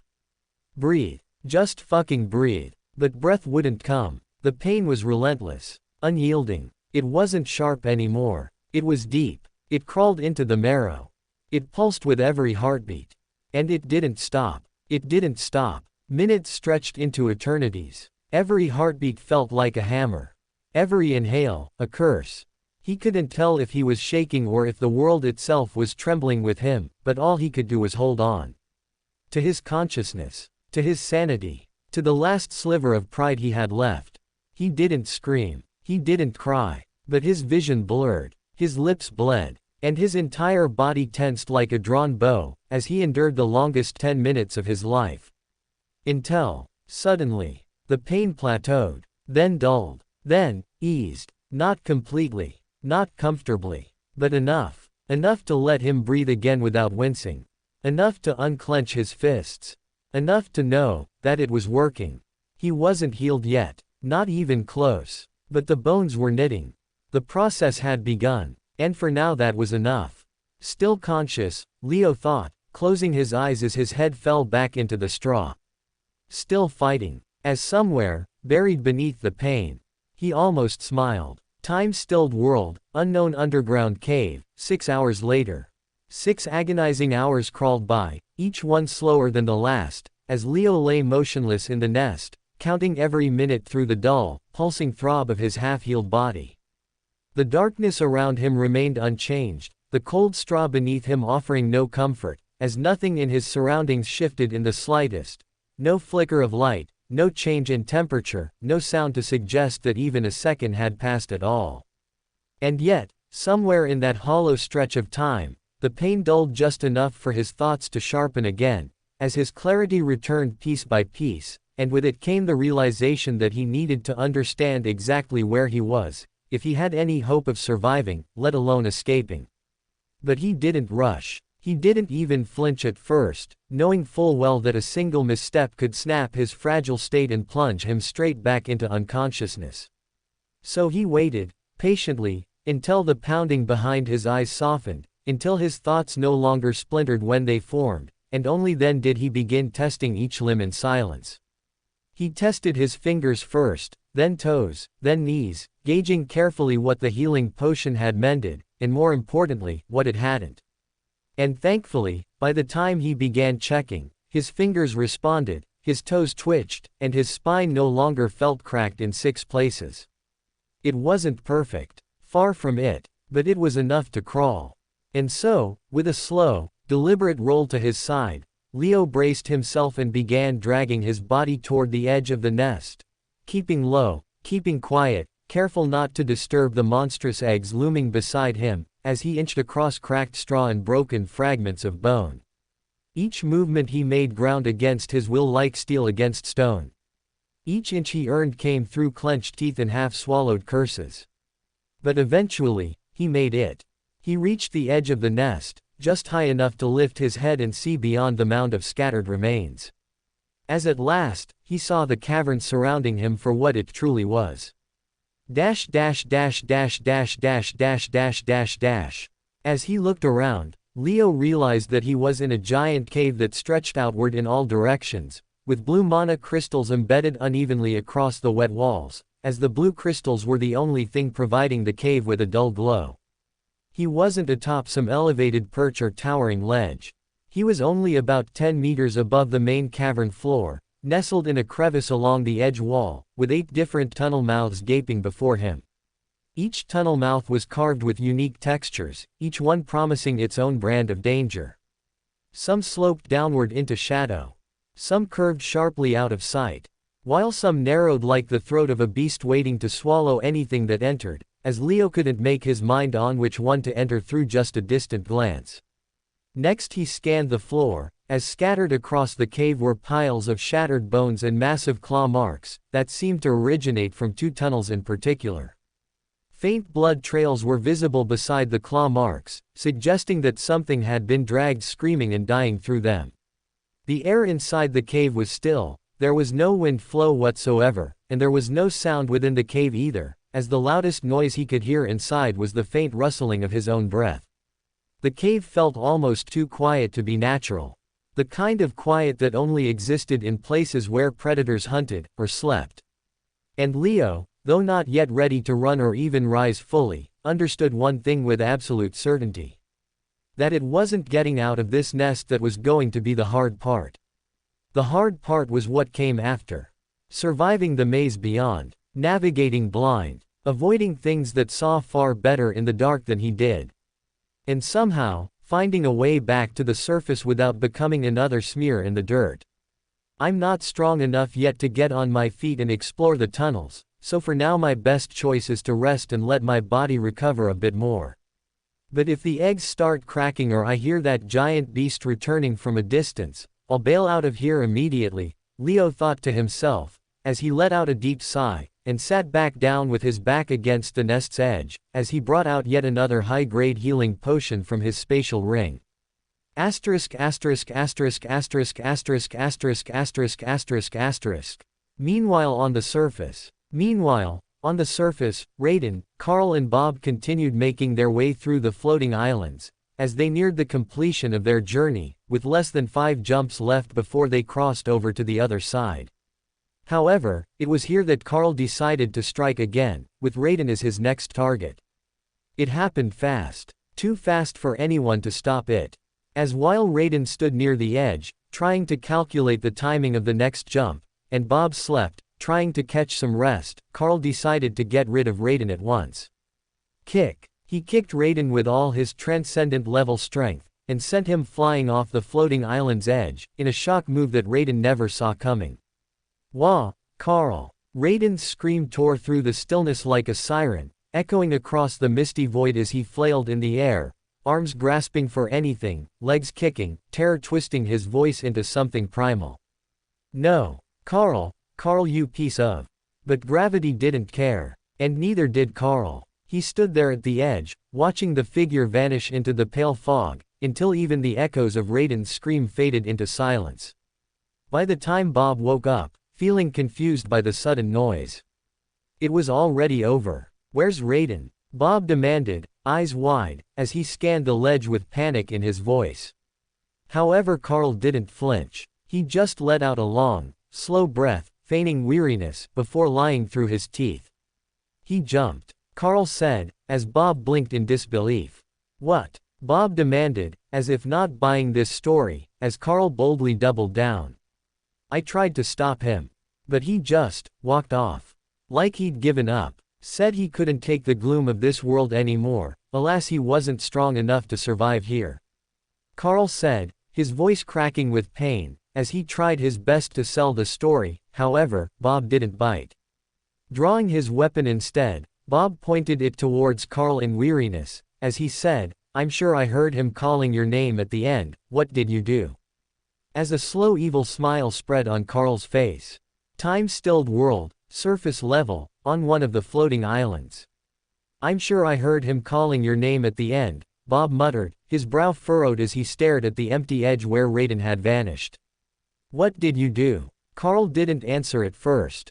He stood still. Too still. Then, he smiled. Not the broken, grieving smile of a man who had just lost his friend. But the kind of smile that belonged to someone who had never once considered Raiden a friend to begin with. It spread slowly across his face as his posture straightened, shoulders rolling back, spine aligning as though he was finally shedding a mask that no longer served him. Then the act dropped. His expression changed from looking like a sorry little slob, to a confident predator, as he looked straight into Bob's eyes with a daunting gaze. They say you killed at least 37 cult members with nothing but a fork, Bob, Carl said casually, his voice no longer timid or unsure, as he sounded rather smooth and confident. Is that really true? Or is that an exaggeration? I mean, if it is an exaggeration I might just give you an easier death, so go on, tell me the truth, he said in a mocking tone, as Bob grit his teeth in anger. Carl, who the hell are you? Bob asked, as he took a cautious step back. Who am I? Carl repeated, eyes glinting as a pulse of dense mana exploded off him, his aura surging with enough pressure to make the air buzz, as he finally revealed his true strength as a transcendent-level warrior. I'm the weak cook who killed Leo Skyshard. I'm the coward who pushed Raiden when you were asleep. And I'm the man who's about to kill you next. Carl claimed as he stepped forward at an unhurried and leisurely pace. Unlike his usual timidness, his every movement radiated dominance now, like a lion casually strolling towards a caged deer, as Bob could do nothing but keep backing up. I didn't want to kill you just yet, Bob. I wanted to travel with you a little longer. Wanted to let the fear ferment inside you before I tore you apart piece by piece, slow, painful, poetic. His grin widened as he watched Bob retreat step by step, until there was no more space left behind him. Only the endless void below. This is for my brothers and sisters in the cult. The ones you butchered. The ones you have made your strongman legacy from. Carl's hand extended, as he moved in a blur to push Bob off, however, Bob didn't let him. When death stared him in the face, Bob wasted no time in trying to save his own life, as in his final moments, the only decision that Bob made was to take Carl down with him. As the second his leg reached the edge, Bob already made his mind to jump, as he leapt back and poured all his energy into one final attack. Gravity crumble, he growled through clenched teeth, his voice low and vengeful. As for his last act, he pulled both his long knives from his hip holsters and charged them up with mana before throwing them towards the base of the platform, where they got embedded up till the hilt. Thrum mmm. The entire platform shuddered violently as cracks spider-webbed outward from the impact site and mana-infused vibrations distorted the very structure of the floating rock. Carl's smug expression faltered. His balance shifted. What? Tell me, bitch, Bob cut him off, voice low, furious, as he stared straight into Carl's eyes, can you fly? And with that, Bob disappeared into the abyss below. However, instead of giving Carl the satisfaction of seeing him panic before he died, he instead died with the image of a panicked Carl in his head, as Carl couldn't help but freak out about the surface below him crumbling. Bob! Carl shouted in anger, but it was already too late. As not only was Bob gone, but also the damage to the base was already done, as the rock underneath his feet began crumbling one piece at a time. Slip. Snap. One by one, chunks of the floating island dislodged, tipping away into the abyss as gravity pulled the remnants down. Carl staggered. tried to jump, tried to grab hold of a stable piece. But within seconds, there were no stable pieces left to cling to, as eventually he too fell into the abyss. Bobumotherfucker. Carl cursed as he fell, as despite all his strength, despite all his schemes and his twisted confidence. In the end, he couldn't fly either, which meant that he fell into the abyss with his arms failing, the same way Raiden and Leo had before him. In the end, he went down the same way he tried to kill the others. As Bob plummeted through the open air, all he wore was a massive, unshaken smile, wide and unrepentant, because it wasn't every day that a man got to drag a transcendent-grade cult bastard down with him. The wind howled past his ears, tugging at his clothes, slicing across his skin like needles. While the abyss stretched out endlessly below, like a yawning, merciless void. But Bob did not fear it. There was no panic on his face, no terror in his eyes, and no scream on his tongue. Only peace. Because the moment Carl's eyes widened and his smug face twisted in panic, Bob knew he had won. That one's for you, Leo and Raiden. I got rid of the manipulative little fuck for both of you. You can rest easy now. Wherever you are, he thought, as he tilted his head back and let the wind hit him with full force. I guess this is the end of me. I did pretty okay in life all things considered, Bob thought, as he relaxed his muscles and let the darkness wrap around him like a closing curtain, as memories flickered unbidden behind his eyes. A campfire, a forest clearing, laughter that shook the ribs, and a voice, deep, steady, grounding, one that he hadn't heard in over a decade. Kobe, he whispered, his smile softening, breath steady despite the freefall. I'll see you soon, my brother. Because in all his life, Bob had only ever truly loved one man. Only ever truly missed one soul. Kobe had been his light, his anchor, his reason to become an assassin and make money. And now, after so many years of wandering, of killing, of surviving when he no longer wanted to, he was finally going to see him again. In his final moments, Bob had no regrets. No fear of death. No desire to live longer. Only peace. And vengeance. Because even if his name would never be sung, even if no one ever told the tale of how he took down a cult bastard, Bob loved the fact that he died the exact way that he had lived his entire life, which was on his own terms. As even in his final moments, he managed to drag down one last monster to the grave with him. A few hours later, down in the underground cave, Leo. A few hours after scouting out his surroundings, Leo finally felt recovered enough to stand on his own 2 feet, albeit rather unsteadily. I can bear my own weight now. Time to get the hell out of here, he concluded, as after checking his surroundings for any signs of the big monster, he slowly began mapping his descent from the nest down to the floor below. However, just as he was preparing to abandon the nest, the egg beside him gave a sudden wobble. Shake, shake, crack. A thin crack ran near the top of the egg, followed quickly by a second one that branched off like a vein. Crack, crack. The cracks widened slowly, with a sickening wet sound, as a small slit began to form near the top, just wide enough for something inside to look out. And then he saw it. A single eye. Round, unblinking, and slit-pupiled, peering through the crack like it had been watching him the whole time. And just looking at that one eye made Leo's skin crawl. The beast inside did not look aggressive. Nor did it look afraid, as it simply looked to be curious. Curious in the way predators got before they decided whether to play with their food or eat it, as Leo immediately decided to bail.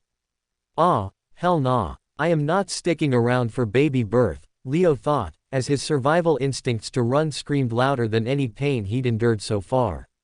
Hence, without waiting for a second wobble, he scrambled over the rim of the nest and dropped down to the cavern floor below, landing as softly as his battered frame allowed him. Thud. But even though he landed clean, the impact still sent a jolt of agony tearing up his legs and through his spine, as every nerve screamed in protest, reminding him that while he could move, he wasn't anywhere near ready to take even the smallest of bumps yet. All right, onwards, he thought, as the moment his feet touched the cavern floor, he didn't waste even a single second. He gritted through the pain, forced his legs into motion, and turned his focus to the 8 yawning tunnel mouths ahead, each one a gamble, each one a potential death sentence, as he tried to pick which path to stake his life on. It wasn't an easy decision. He had no map, no clues, no layout of this underground maze. But while he didn't know which tunnel was safe, he did know which ones to avoid. As he eliminated 3 right on sight, 2 of them were scarred with claw gouges too deep and wide to be anything but a beast marking its territory and warning others against the consequences of entering its area. While the 3rd was covered in a mess of dried blood and cracked bone, which painted a pretty grim picture overall. Which left Leo with 5 viable options. He staggered forward, sniffing subtly as he passed each entrance, as most reeked of rotting meat, mold or some sort of chemical decay that involuntarily made his throat tighten. But then came the first tunnel to the left, which although smelled moist and stale, wasn't exactly as putrid as the others. It appeared to be cool, moist and neutral, with a harsh downward slope and a narrow entrance that was far too tight for any large predator to pass through. The walls of this tunnel were lined with faint moss instead of the blue mana stones that covered the rest of the cave-in tunnels, which indicated that it might have no illumination the deeper Leo went. However, since it seemed cleaner than the rest, Leo finally chose it as his ultimate choice. That's the one, Leo decided, as he adjusted his footing and began hobbling toward it, one stiff, trembling step at a time. Pre-ie. A piercing screech echoed through the cave, sharp and shrill like metal tearing through flesh, as Leo froze mid-step, his entire body going cold. His eyes widened. That was the baby screaming, he realized, as almost instantly. Thud, thud, he heard it. The pounding of footsteps. Heavy, powerful, fast. The mother was coming. His pulse spiked as adrenaline flooded his veins, washing out the lingering pain as survival instinct kicked in again. Leo broke into a lopsided sprint, each footstep grating against bone and bruised muscle, as he forced himself forward with everything he had. 1 second. 2, 5, 10. Every step he took felt nerve-wracking, as he could feel the mother approaching fast. However, his damned body wouldn't move as fast as he usually could, as his recovering muscles could only produce so much movement for now.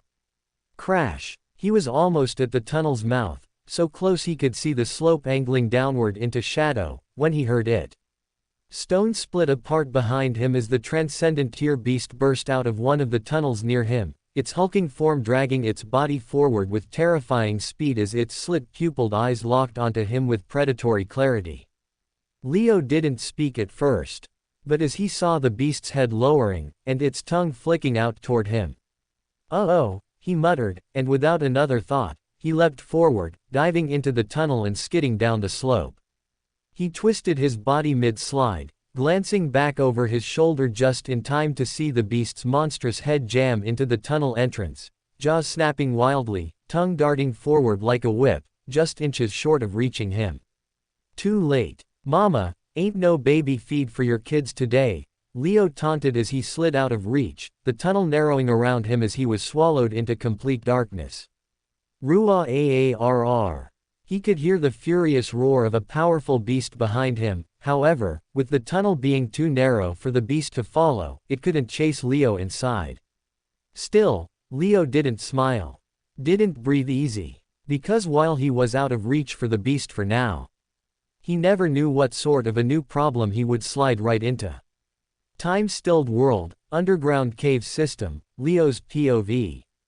Leo kept sliding down the dark tunnel for what felt like 30 seconds, where the tunnel took him through a couple of sharp turns before finally dropping him on a leveled surface with a soft thud. He had no idea where he was, as the area around him was pitch dark with not a single streak of light in sight. However, while he could see nothing, he could sense that the room around him was at least a few feet wide, as although he stretched his arms wide and rotated 360 degrees, he hit no surfaces for now. The air around him was suffocatingly still, with the heavy scent of damp stone and musty earth as though it hadn't been disturbed in centuries. Am I alone here? Leo wondered, as he paused to listen for any signs of enemies, anything that might break the eerie quiet. But all he heard was the sound of his own ragged breathing and the pounding in his chest, as he concluded that there were no immediate threats in this room. With a grimace, he pulled out a torch from his spatial ring, before flaring it with a quick flick of his thumb, as almost immediately, the torch flared to life, casting long, wavering shadows against the chamber walls. Swirl, swirl. Leo swept the beam across the chamber, trying to find his way out of here, but it unfortunately revealed nothing but smooth, dark rock in every direction, as he seemed to have dropped into a dead end. Curse my luck, Leo muttered silently, as he began walking around the perimeter of the dark chamber, trying to see if there were any hidden features that he missed. And thankfully for him, there was one shaft that he missed to locate at the start, as near the west end of the chamber, there was a narrow vertical shaft that stretched upward, its surface covered in moss and pointy rocks, that made it very hard to climb. It was steep, almost exactly like an abandoned elevator shaft at a 90 degrees inclination, with the path above nearly invisible in the flickering torchlight. The hell? Just how far does this elevator-like shaft go? Leo wondered, as he squinted his eyes and tossed the torch in his hand upwards, so that it could illuminate the shaft to the top. And by doing so, he spotted that the tunnel was about 150 feet long, with there being a side tunnel branching at about 100 feet height. Guess this is it, he muttered, his voice sounding too loud in the dead air, as without any other options to go for, this seemed to be his only path ahead. Dash dash dash dash dash dash dash dash dash. Leo took his time before starting the climb, as he brought out some rations from his storage ring, had a small meal, and a sip of water, before finally deciding to attempt the climb, as he clutched the torch between his teeth and began climbing by firmly placing both his hands and both his legs on the mossy walls.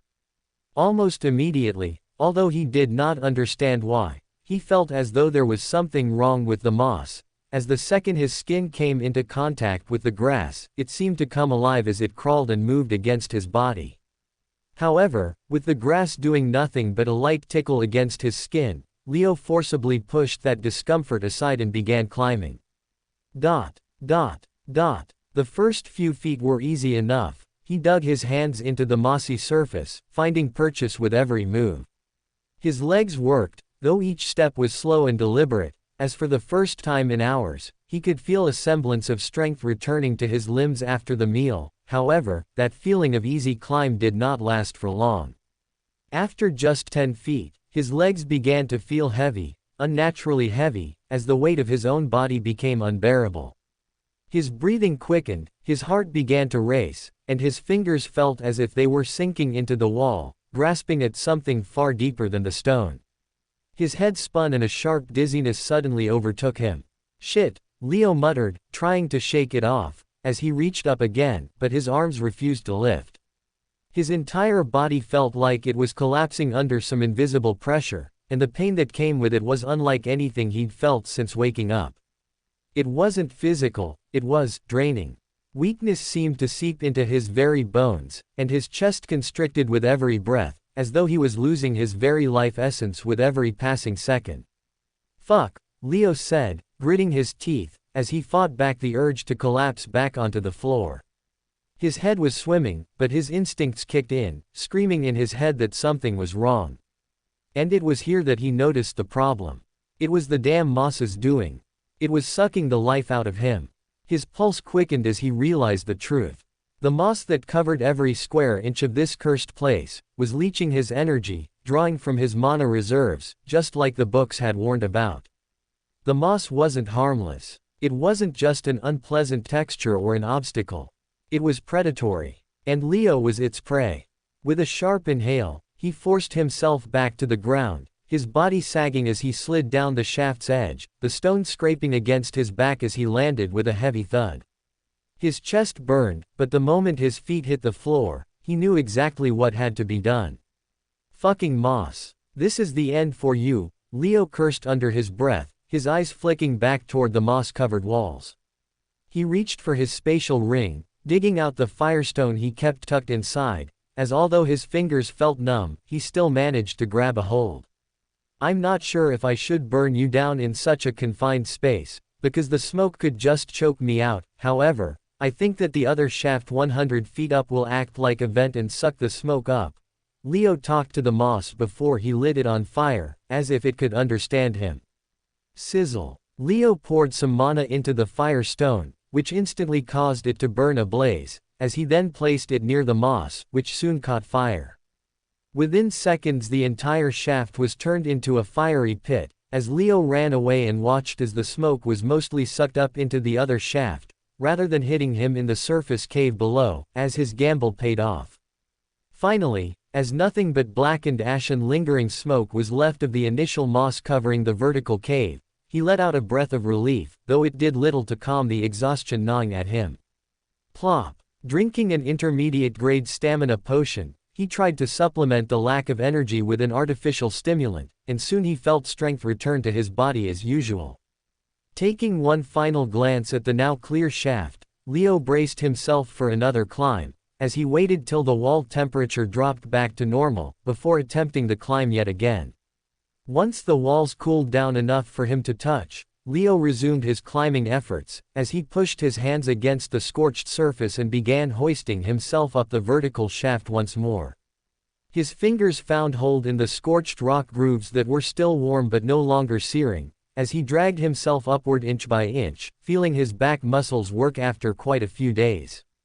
10 feet. 20. 40. His muscles and bones ached due to the movement, but the climb was manageable now, no longer a death sentence, as after drinking the stamina potion, he felt his energy levels hold steady throughout the ascent.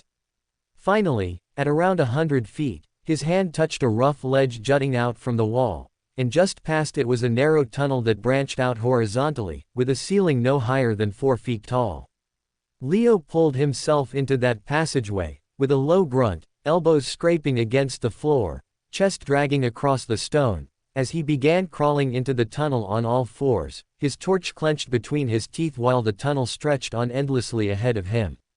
I hope this is not another dead end, Leo thought internally, as he continued to crawl, hoping that his efforts did not end up for naught at the end. However, while he only prayed that it wasn't a dead end, or a tunnel leading him to his death, he could never have expected what it actually led to. As after he crawled for about 200 meters, he actually encountered a metal-looking grate that blocked him from going any further. Clank! The grate shook as he probed it with his hands, wondering if it were an optical illusion, but it was not. Ting! Ting! He reached forward again, brushing his fingers across the rough, rusted grate that was definitely set into the stone around it and was unmistakably artificial. What? A metal grate. Down here, Leo thought, as his heart skipped a beat. Because a grate meant that someone sentient had built this. Which meant that a human, or one of the humanoid species had been where he was, and they were lucid enough to actually set up production factories and build stuff. The hell? Could I be dreaming? Leo wondered, as he slapped himself just to make sure he wasn't dreaming. However, this was no joke. The grate was definitely real. But just who could live in a tainted world like this? Leo wondered, as he flashed the torchlight at the joints of the grate and inspected the craftsmanship. The bars of the grate were thick, but old. Rust flaked off at the slightest touch, and they looked to be handmade instead of machine-cut, as the size of each grate wasn't perfectly even, and the edges seemed to be hand-shaped rather than machine-cut. Leo didn't wait anymore after he made that assessment, as he pulled out one of his daggers and wedged it between the rusted joints, wrenching them apart with slow, careful jerks until the metal gave way with a reluctant snap. Talk! He kicked the loosened bars aside, then dropped through the gap. As he found himself standing in something that made his breath catch. A room. An actual room. Not stone. Not dirt. But smooth, tiled floor. Faded murals lining the walls.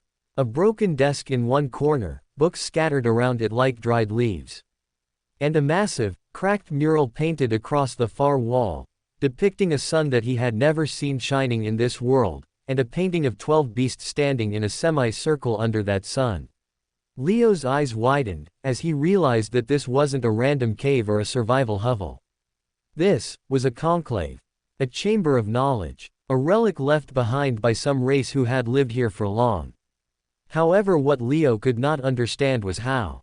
How did a race even survive inside the time-stilled world? as everything about this world made civilization impossible. And yet, despite his doubts, what stretched before him was still something very real. "Whoa, this is interesting," Leo mused as he flashed his torch towards the painting on the wall once more, taking a better look at the 12 beasts painted up there. The paint was old, cracked and dry, but the imagery still held, probably because of some special painting technique that was created for the very purpose of standing the test of time. On the rightmost side, the first beast was a massive, horned serpent, coiled around a broken mountain, its scales painted in alternating black and white strokes, its eyes narrow slits of venomous green that seemed to glare at any observer even now, with twin fangs dripping a liquid depicted in a streak of gold. The second was a silver stag, antlers sprawling outward like branches of a dead tree, each tip carved with arcane markings, its body glowing faintly as if the painter had somehow captured luminescence in pigment. The third was an ape, hulking, arms disproportionate to its frame, with flames erupting from its back and shoulders like wings. Its eyes burned red, and its knuckles were bloodied as if mid-battle. The fourth was a thin, almost skeletal bird, its wings torn, yet it still soared across the sky, beak open in a silent scream. Its feathers were painted with razor-thin strokes that shimmered slightly under the torchlight, as if alive with static. The fifth was a wolf, midnight blue, crouched low with teeth bared and 8 tails fanned behind it like a storm. Its gaze was fixed ahead, sharp and intelligent, while its fur looked unnaturally well preserved compared to the others. The sixth beast resembled a humanoid lizard that stood on 2 legs, its body clad in stone armor, and its head covered in a crude helmet with glowing orange eyes that shone through. The seventh was an owl, its wings spread wide and eyes impossibly round, each feather tipped with silver and gold. It perched on a broken obelisk, with its head tilted sideways as if analyzing the viewer. As the longer Leo looked towards it, the more unsettled he felt. The eighth beast was a spider. Gigantic, painted in shadow. Its body was rendered in a shade so dark that even with firelight, it absorbed more light than it reflected, and Leo could almost feel the chill of it watching.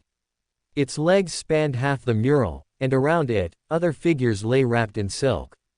The ninth was an ox, massive and peaceful looking, with skin made of smooth marble and horns curved like the moon. It stood amidst ruins, untouched, its eyes closed as if meditating.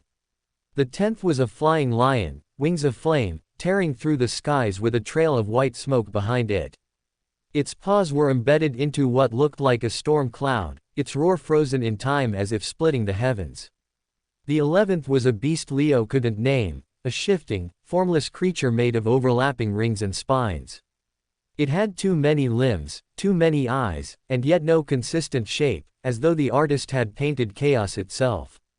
As the aura that beast gave off was not just wild, but maddening. And finally the 12th. The 12th made him stop breathing for a moment.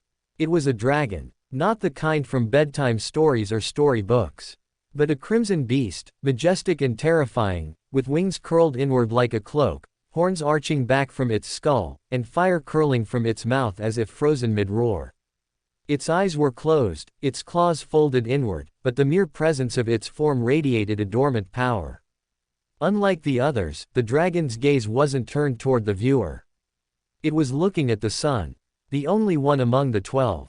Leo stepped back, his mind racing, as he could feel it in his gut, that this mural was more than just a random painting. It was a warning, or a prophecy, and for the first time in his life, he felt an intense urge to uncover the secret behind it. Time-stilled world, a lost conclave, Leo's POV. Leo didn't move at first.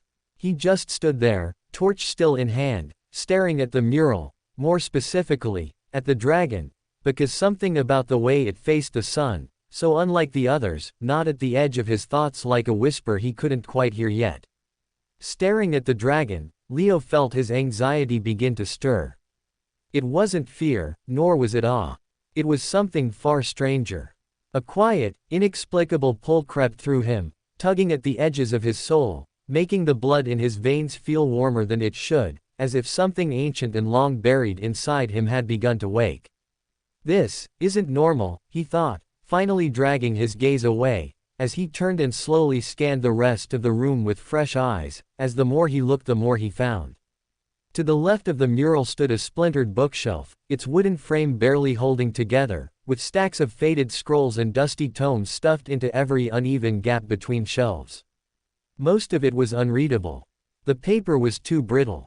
The ink too faded. The language, something he had never seen before, as curved symbols and stacked glyphs adorned the paper, with some written vertically while the others were written in spirals. What the hell is this? Leo muttered, as he crouched beside a pile and picked up one of the scrolls, only for the brittle parchment to crackle and flake in his hand. He gritted his teeth, eyes narrowing in frustration as he flipped through book after book, scroll after scroll, but none of it made any damn sense.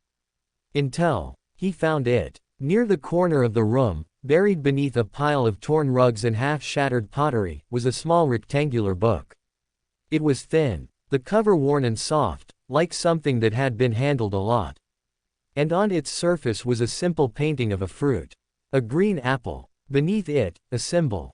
And when he flipped the page, another image, this time of a flame, with another symbol underneath. Wait, is this? Leo blinked, flipping forward faster now. Each page had a single object. A clear, painted picture. A rock, a hand, a bird, a sun. And beneath each image, a single glyph. A picture book, a damn children's book. He realized, eyes widening with a jolt of understanding. It was a teaching book. A language primer. Meant to help children associate words with meaning. And just like that, something clicked.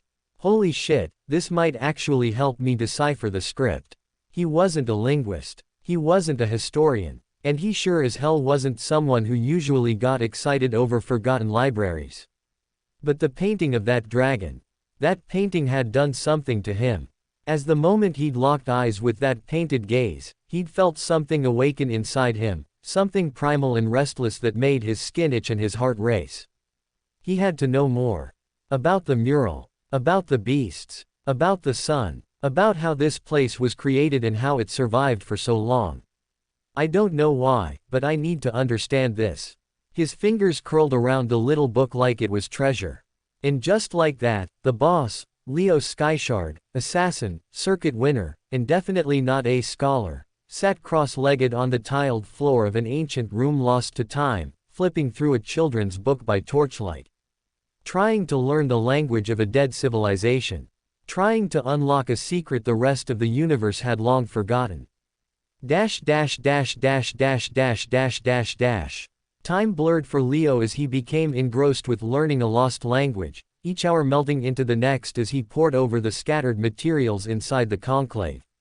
He barely ate, barely moved, barely slept, because for the first time in his life, something had seized his full attention that wasn't combat, bloodshed, or survival.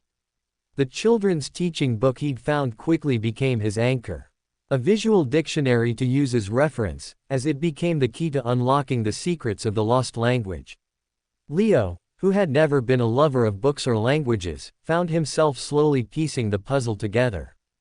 Word by word, image by image, symbol by symbol, as it was funny how a children's book that was probably created to teach 2-year-olds how to speak the language, became the guide that helped him unlock all the secrets. He found the symbols he knew from the children's book in every scroll he could find, and then he wrote down the associated words around it, and tried to see if he could form a sentence, or some connection, as he began with the basics. Fire, water, rock, sky, then expanded to verbs. Run, eat, die, burn. Then slowly, phrases began to form in his mind, primitive, broken phrases that hinted at meaning. He created a mental log, scratching translated words onto blank parchment he found nearby. He began organizing them by root and structure, grouping symbols based on shape, size, and stroke direction, as patterns slowly began to emerge. Some sentences were too complex. Some pages had no pictures. Some scrolls were faded beyond use. But Leo kept going, day after day, eating simple rations, drinking what water he had brought with him in the storage ring and sleeping only when exhaustion forced him down. And just like that a week quickly passed by for him, and by the end, the indecipherable glyphs finally began to take shape. Sentences stopped looking like scribbles and started feeling familiar. The words began whispering meaning. The wall murals, the scrolls, even the warnings on ancient pillars, he could start to read them now. Not perfectly, not fluently, but enough. Enough to know he was getting closer to something. Something big. Something tied to the beasts on the wall. And whatever it was, he could feel it pulsing at the edge of his understanding, just waiting to be uncovered. By the 12th day, Leo's parchment sheets were filled with rows of hand-sketched symbols and crude translations scribbled beside them. His torchlight flickered across the cluttered desk he had claimed as his own, illuminating the mess of scrolls, broken quills, and half-eaten rations spread across the stone surface. He was close. He could feel it. But something was still missing. Some of the symbols, particularly those etched into the mural or written repeatedly on the oldest scrolls, kept appearing over and over again. And yet, no amount of cross-referencing with the children's book or the vocabulary he had built gave him a clean translation. These were not simple words, they didn't represent simple objects like fire or water, or simple actions like eat or run. They were concepts, ideas, foundations. So, Leo did what he had never done before and started naming things himself. This one, he muttered under his breath, tracing a spiral-shaped glyph that he had seen carved beside almost every depiction of a humanoid figure. This one makes sense in sentences when I read it is, "We the people of this land," as it seems to be a symbol for civilization. However, for my own convenience, I'll just call the people of this land, ancients. He wrote it down beside the symbol. Spiral symbol, ancients. The next glyph was a curved line ending in a sharp peak, one that often appeared near fallen figures or bones, which only made sense in a sentence when he read it as death, and hence Leo named it as such. Hook symbol, death. Another symbol, softer, repeating beside growing plants, open hands, and circles of children. This one radiated warmth every time he saw it, as he instinctively thought of breath and beating hearts when he saw it. Looped triangle, life. One by one, Leo named several of these symbols, and began reading them in complex sentences to make sure it made sense, as little by little, he created a vocabulary of his own. Although he still wasn't entirely certain what the original words for these concepts were, his mind no longer rejected the symbols as foreign. Instead, it began embracing them, connecting them, associating each repeated glyph with the mental idea he had forced onto it, until reading a page no longer felt like deciphering madness, but rather like looking at an encoded sheet that only he could understand. However, he didn't stop just there. He pressed onward, assigning a word for every emotion, every object, every action he could recognize, sometimes even inventing syllables that sounded appropriate to match the tone of what he imagined these ancients might have once called them. And slowly, methodically, obsessively, the language stopped feeling foreign.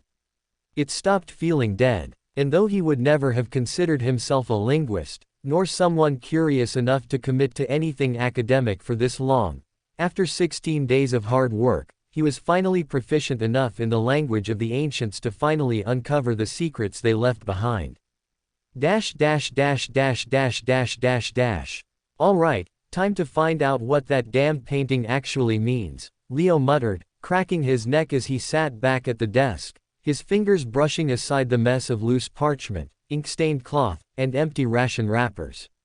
He began organizing the scrolls he hadn't yet opened, separating them based on script density, illustrative margins, and context clues he'd begun picking up, such as symbols of kingdoms, geographical landmarks, dates, and strange dividers that resembled modern subject tags.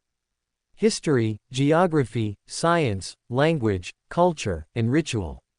The first category he dove into was history, because that, he figured, would hold the closest link to the mural. He flipped open the most intact manuscript he could find, its binding frayed and its spine bent with age, yet still held together by the stubborn will of whoever had written it. As the moment he laid eyes on the first page, his heart skipped. The first glyph, the spiral, the one he'd assigned as ancients. And beside it, in repeated patterns, the symbol of the upright standing lizard god, the one wearing stone armor in the mural with orange dotted eyes. He read slowly, muttering aloud in his self-assigned phonetic syllables, parsing meaning from the web of text, until the picture grew clearer in his mind. These were records left behind by humanoid beasts. Beings that bore uncanny resemblance to modern lizardmen, albeit with a few key differences. The ancients, who had once thrived here, were intelligent, upright, and fiercely devoted to the lizard god, whom they believed was not just their creator, but the spark of their sentience. He was known as Zarnik, a name Leo mentally underlined 3 times as he continued translating. Entire cities bore his emblem. Ceremonies were held every solstice to renew their bloodline's bond with him.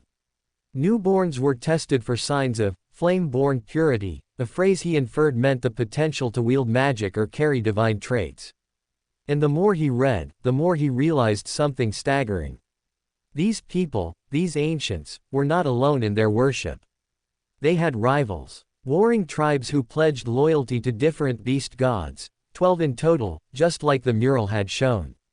Leo read through accounts of temple burnings, mass conversions, divine duels between champions of different tribes, ritual wars fought not just for territory, but to prove which god's lineage was most favored. It wasn't long before another phrase caught his attention. The dimming. He read those 2 symbols again and again, scrawled in increasingly frantic script as the text went on. It was as though even the ink had begun to panic. The light of the sky ceased. The beast gods no longer answered prayers. The mana turned black. Leo's brows drew together as he flipped the page, only to find the next section ripped out, scorched at the edges as though the one who had written it went mad midway and ripped it apart before burning it.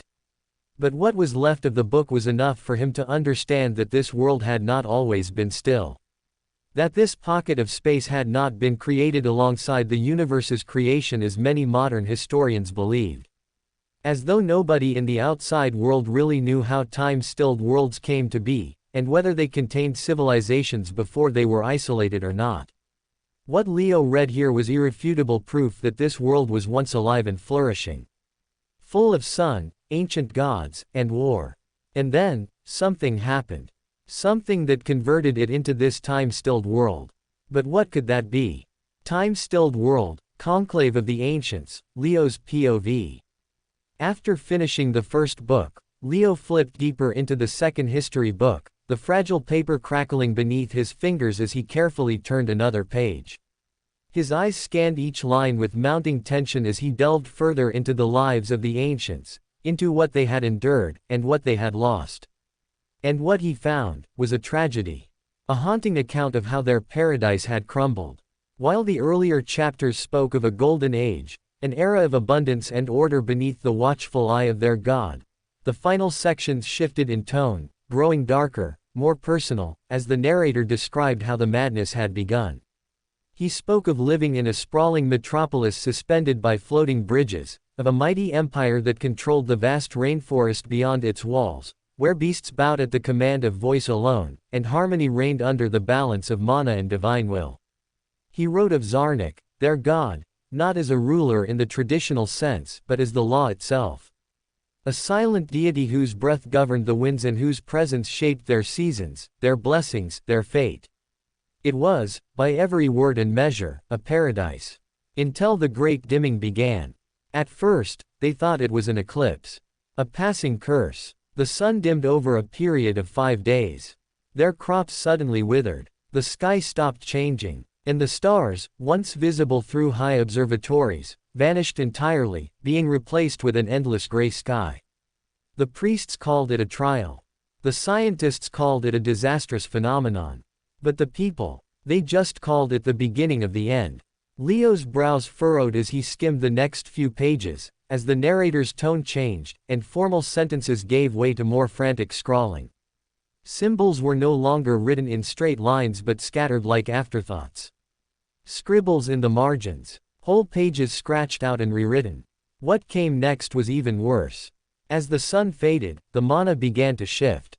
It didn't vanish. It warped. It turned black, slick, heavy, clinging to the skin like a wet cloth. First came the headaches, then the nosebleeds, then the madness. People began to scream in their sleep. Some tore out their own eyes. Others clawed open their chests, trying to release something that wasn't there. Children were the first to fall into madness, then it was the elderly, and finally the warriors, scholars and mages. Cities fell to panic. Empires burned from within. Priests pleaded with the god, but received no answer. Because it wasn't the sun alone that was gone. Because Zarnik was gone too. Because Zarnik had been slain in battle. The last sentence on the scroll was barely legible, half erased, written in a hand so frantic it tore the parchment in places. Greater than, it was not the sun that died. Greater than, it was him. Greater than, and when he fell, he took the sky with him. Leo leaned back slowly, his fingers sliding off the scroll, breath caught somewhere between awe and unease. So that's what the Great Dimming was. Not just the loss of light. Not just the collapse of an empire. It was the moment this world's god was killed, ripped from existence. With his death being the turning point for everything wrong that happened to this world. Greater than, they buried Zarnok's body inside Castle Bravo. However, the high priest turned mad from the burial. He said that although Zarnok's body was dead, his soul was still intact, and that this world had a barrier that was preventing his soul from escaping its boundaries. Greater than, Zarnik was killed by a warrior who wished for his powers. An origin beast cannot be killed, however, absorbing its power can turn a mortal into an immortal. Greater than, Zarnok's soul still lingers in this world, waiting for a suitable body to take over. However, his soul bleeds energy every year that he doesn't find a suitable host. And it's this leakage of divinity that is turning this world mad. The priests call me a heretic for pointing this out, however, the fact of the matter is, that the corruption is the strongest near Castle Bravo. Leo read on, his eyes scanning the frenzied lines etched in shaky ink, only for the writing to suddenly stop. Abruptly. Unevenly. As though the scribe had either lost the will to continue, or something far worse had happened. What does this mean? Leo muttered internally, his fingers tightening around the edge of the scroll as a cold weight settled in his chest, because for the first time, he felt like he had stumbled onto something he wasn't supposed to see. Because if he was understanding this correctly, then everything the outside world believed about time-stilled worlds was wrong. Completely wrong. It wasn't that the mana in this world had just grown old and stagnant over time, like the universe theorized it to be. But rather something far darker. This world hadn't become corrupted by accident, it had been poisoned on purpose. It was a tomb, a grave, a place sealed off from reality because something had died here, something so powerful that even in death, its presence twisted the laws of nature around it. The stale mana, the corrupted atmosphere, the maddening silence and deteriorating sanity. They weren't natural consequences. They were symptoms. Symptoms of a deeper rot. Symptoms of a divine soul slowly losing its energy. And suddenly, a line Leo had read weeks ago echoed in his mind. No god may enter a time-stilled world. At the time, it had sounded like superstition.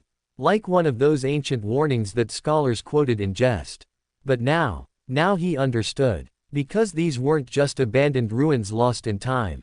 They were prisons. Burial sites sealed off from the rest of the universe, each one holding the soul of one of the 12 ancient beasts, the original divine entities who once ruled existence before the current pantheon rose to power. Their bodies were long gone. Slain. Erased from history. But their souls, their wills, remained. Trapped. Festering. Waiting for a body strong enough to host them. Weaker cultivators, even grandmasters, were not strong enough to enter their eyes or be affected by their death.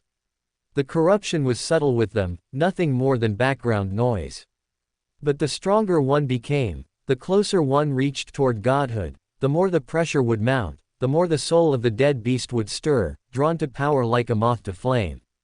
And should a true god ever step foot inside one of these grave worlds, they wouldn't leave whole, if they left at all. Which was why no true god ever entered this place, as they were genuinely scared of the consequences of making such a move. Time-stilled world, conclave of the ancients, Leo's POV. After reading the second book, Leo quickly moved to a third and fourth, hoping for more answers about the Great Dimming, but neither gave him what he was looking for. They did not dwell on the death of Zarnik, nor the divine war that led to this world's corruption, but instead focused heavily on what followed immediately after: the collapse of society, the splintering of beliefs, and the descent of the populace into something far worse than death. These books were different in tone compared to the second one. They were much less poetic, and were not filled with speculation, but rather only observation, as though the authors who wrote these books did not care for the mysteries of gods or the divinity they once revered, but were instead trying desperately to document and survive in a world that no longer followed age-old rules. The first journal he read spoke of broken cities and wandering cults. It talked about priests who began sacrificing their own kin in the name of restoring divine order, and about warlords who used the confusion to crown themselves false prophets. It spoke of beast hunts that went horribly wrong, of how even the obedient tamed species began attacking their owners, as though the very foundation of loyalty had been unthreaded from the world. The next book was worse. A fragmented collection of testimonies, pieced together from people who had lived through the earliest days of the dimming. Each entry grew more unhinged than the last, as Leo read through stories of blood rituals to bring back the stars, of children being sacrificed by their own mothers and of families turning feral under moonless nights. One particular entry caught his attention was a field report from an unnamed scholar, who wrote with eerie calm about a place known as the Deep String, or in Leo's rough translation, the Singing Canyon. At first, Leo thought nothing of it, until he read the description. A deep, winding gorge that ran at the edge of a great rainforest, filled with exposed mana veins and crystal ridges. It was said that when one meditated on the edge of this canyon, they could hear the resonance of the world itself, like a soft song being sung that guided warriors towards clarity and enlightenment. The ancients believed that the canyon's song was the voice of Zarnik himself, a frequency so pure that it could wash away doubt, fear, and pain. Meditation was easier there. Breakthroughs came quicker, and those who spent long hours listening to the canyon often came back changed, calmer, wiser, more whole. Leo's heart beat a little faster. Because the more he read, the more convinced he became that this canyon, this deep string, was the very one he'd fallen into. The crystal walls, the exposed mana vein, and the soft singing he could hear at the surface, all indicated that it was the same place. However, something had clearly changed. As after the world dimmed, the characteristics of the deep string changed as well. It became more twisted, its harmony shattered, as the melody that was once a tool for enlightenment, now curdled into a dissonant drone that clawed at the ears of anyone who lingered too long. The resonance that once soothed, now gnawed at the soul, like a whisper that started pleasant but grew sharper the longer you listened. Some called it the God's grief. Others said it was the death cry of the world, still echoing through the hollow bones of the earth. However, Leo saw it for what it really was. The song of the tainted mana. Leo put the book down slowly, as his breath caught in his throat.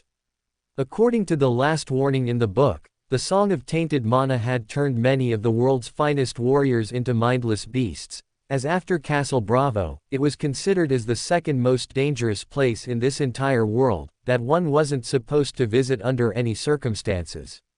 Well fuck. Someone should have told me this sooner. Leo cursed, as he realized that he was now trapped within that same canyon that fell under one of the most forbidden zones.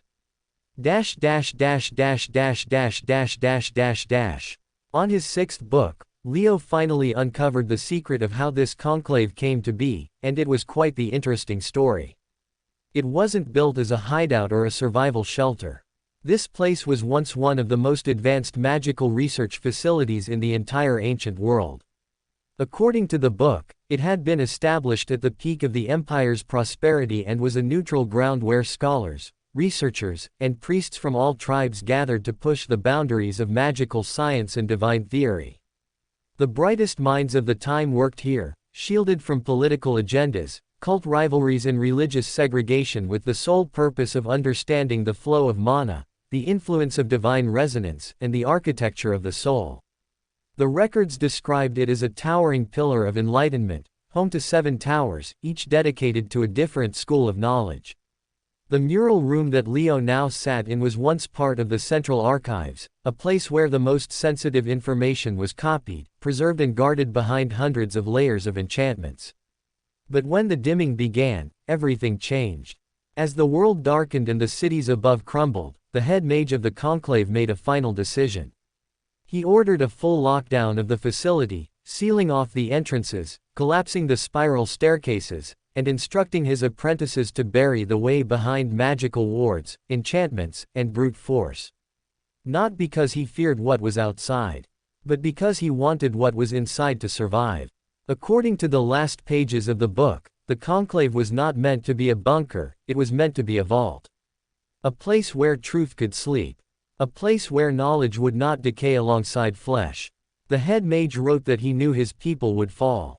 That the madness in the air could not be cured in the short term, but he still hoped that when someone did find a cure to this madness, and they were ready to restart civilization, they would not have to start from zero, and would find all the knowledge the conclave had to offer to give them a head start. Greater than, I seal the conclave in hopes that one of the 12 origin beast descendants will someday discover the mural room and uncover the secrets to saving this world, that's hidden inside the mural. That line made Leo pause. He reread it again, slowly, carefully. One of the 12 origin beast descendants will someday find the mural room and uncover the secrets to saving this world. Leo blinked, torchlight flickering against his wide eyes. He looked back at the mural, at the 12 beasts gathered beneath the sun, and his gaze naturally shifted once again to the 12th, the crimson dragon with its wings folded in and its eyes shut. As he now wondered if there was more to that damned painting than he initially understood. After all, it did make him quite anxious when he gazed at it. After reading the last line of the book, Leo turned back to inspect the mural once again, this time with far more patience and intention than when he had first stumbled into this forgotten room. However, no matter how many times he looked at it, the painting refused to feel like just another piece of preserved art, as there was something deeper about it, something intangible woven into its strokes and shadows, that although wasn't obvious when observed simply, still gnawed at one's curiosity. Thankfully, now that he could roughly translate parts of the ancient language, he could understand the meaning of the symbols scattered around on the painting, like the ones etched on Zarnok's stony armor that translated to wisdom and honor, and the one written on the base of the stone that the serpent was curled on, which meant liar or cheat. Leo took his time with each of the 11 gods, analyzing the smaller symbols, noting the patterns and phrasing near their feet and claws, but no matter how much he tried to study them all equally, his gaze was always pulled back to the 12th, back to the dragon. His eyes lingered there, longer than they had with any of the others, as his fingers unconsciously traced the sweep of the dragon's wings, the curve of its horns, and the haunting stillness of its closed eyes. Something about the dragon unsettled him in a way that was difficult to explain, as looking at the painting, he couldn't help but feel a personal connection to the beast, which was odd since he was very much a human. He could feel the tension in the way its claws curled inward, in the way its tail wrapped around its base, and especially in how its head wasn't looking forward like the rest of the beasts, but angled slightly up, toward the painted sun above, as if the artist had been trying to convey something subtle, something only those who truly shared a connection with it would understand. However, although he could feel that there was more to the painting than what met the naked eye, he couldn't wrap his head around what it was. What? Just what are you trying to tell me? Just what am I supposed to find out? Leo wondered, as he narrowed his eyes further, crouching low to examine the detailing in the scales, running his fingers along the raised edges of the paint, wondering just why this particular beast felt so different from the rest. Then, without a word, he let his mana surge slightly and activated absolute vision as he tried to observe the painting with his mana eyes instead of real eyes. As immediately the chalked reds on the faded painting deepened into flowing crimson, the black outline thickened like hardened obsidian, and faint filaments of energy began to bleed into view, revealing a layer of the mural that no normal eye would have ever caught. Behind each beast, Leo saw thin threads of dormant energy, mini mana veins running inwards, with each beast possessing its own unique pattern and color that had, although dimmed with time, was still very much present. But while all the beasts mostly had a steady mana vein with energy flowing within it at a constant speed, the dragon was different. The energy behind it wasn't smooth flowing, it was pulsing, soft and steady like the beat of a sleeping heart, thicker, denser, and more alive than the others, as though even in stillness, it resisted being forgotten. Leo stared at it, breath slowing, as a strange rhythm began to beat inside his own chest, matching the pulse he saw in the dragon's energy, and before he could stop himself or second-guess the impulse, his hand rose and pressed against the mural, landing squarely on the chest of the painted beast. The moment he touched it, the surface felt colder than it should have, and in that moment, he felt a strong desire to channel his mana into the painting, as he let a small stream of his mana enter through his palm and into the mural, as he fed it energy rather cautiously. At first, nothing happened. Then the mural shimmered faintly. The lines trembled, and the eye of the dragon, the one that had always been shut, slowly opened, revealing a glowing red eye behind it that should not have existed on a painting. Leo barely had time to process what he was seeing before the red eye blinked once and began pulling his consciousness out of his body, as he felt as if he were being pulled into a ghost sleep episode. However, this time he was wide awake and conscious. Within seconds, the world around him began to bleed into darkness streaked with red and gold, as he found himself powerless to stop the phenomenon. As the tugging only stopped when he eventually found himself on his knees, surrounded by heat, smoke, and air so heavy with power it made the simple act of breathing feel very difficult. The fuck? He wondered, as he slowly raised his head, only to find himself looking at the feet of a massive ancient beast that seemed to be shifting and alive. The fuck KKK? He thought again, as he looked higher, only to find out that he was staring right into the eyes of the ancient dragon. Its gaze wasn't hostile, but it wasn't passive either. It was sharp, direct and heavy, as if the beast was aware of his presence and had been waiting for his arrival. Leo didn't move, didn't speak, didn't even breathe for a second too long, because the weight in the air felt like it would crush him if he dared to look away. Yet, strangely enough, he wasn't afraid. He wasn't calm either. It was something else. A slow rising pull inside his chest, like something ancient buried in his blood had finally been awakened, as he felt his mana heart pulsing wildly in his chest. The dragon calmly stared at him. And Leo stared back, silent, still, as two beings, divided by species, time, and fate, locked eyes for the very first time. Inside the mural, before the primordial dragon, Leo's POV. Leo and the dragon kept staring at one another for the better part of a minute, until it was the dragon who broke the silence first, its voice deep and deliberate, like a distant avalanche rolling through ancient mountains. "You are not one of mine," the dragon said without opening its mouth, as it seemed to be communicating via telepathy. "And yet, you bear a dragon heart." Its head tilted slightly, massive and unhurried, the red eye never once blinking as it narrowed upon him. "Human boy, what madness brought you to this place? What arrogance gave you the right to carry a flame that was never yours?" Leo stiffened, unsure how to answer at first as his instincts told him to lower his gaze, show deference and bow. However, something inside him resisted that command. He wasn't sure if it was pride, stubbornness, or just the fact that his alter ego the boss did not accept bowing to anyone, but in the end, he ended up standing his ground. He looked up, eyes steady, voice dry.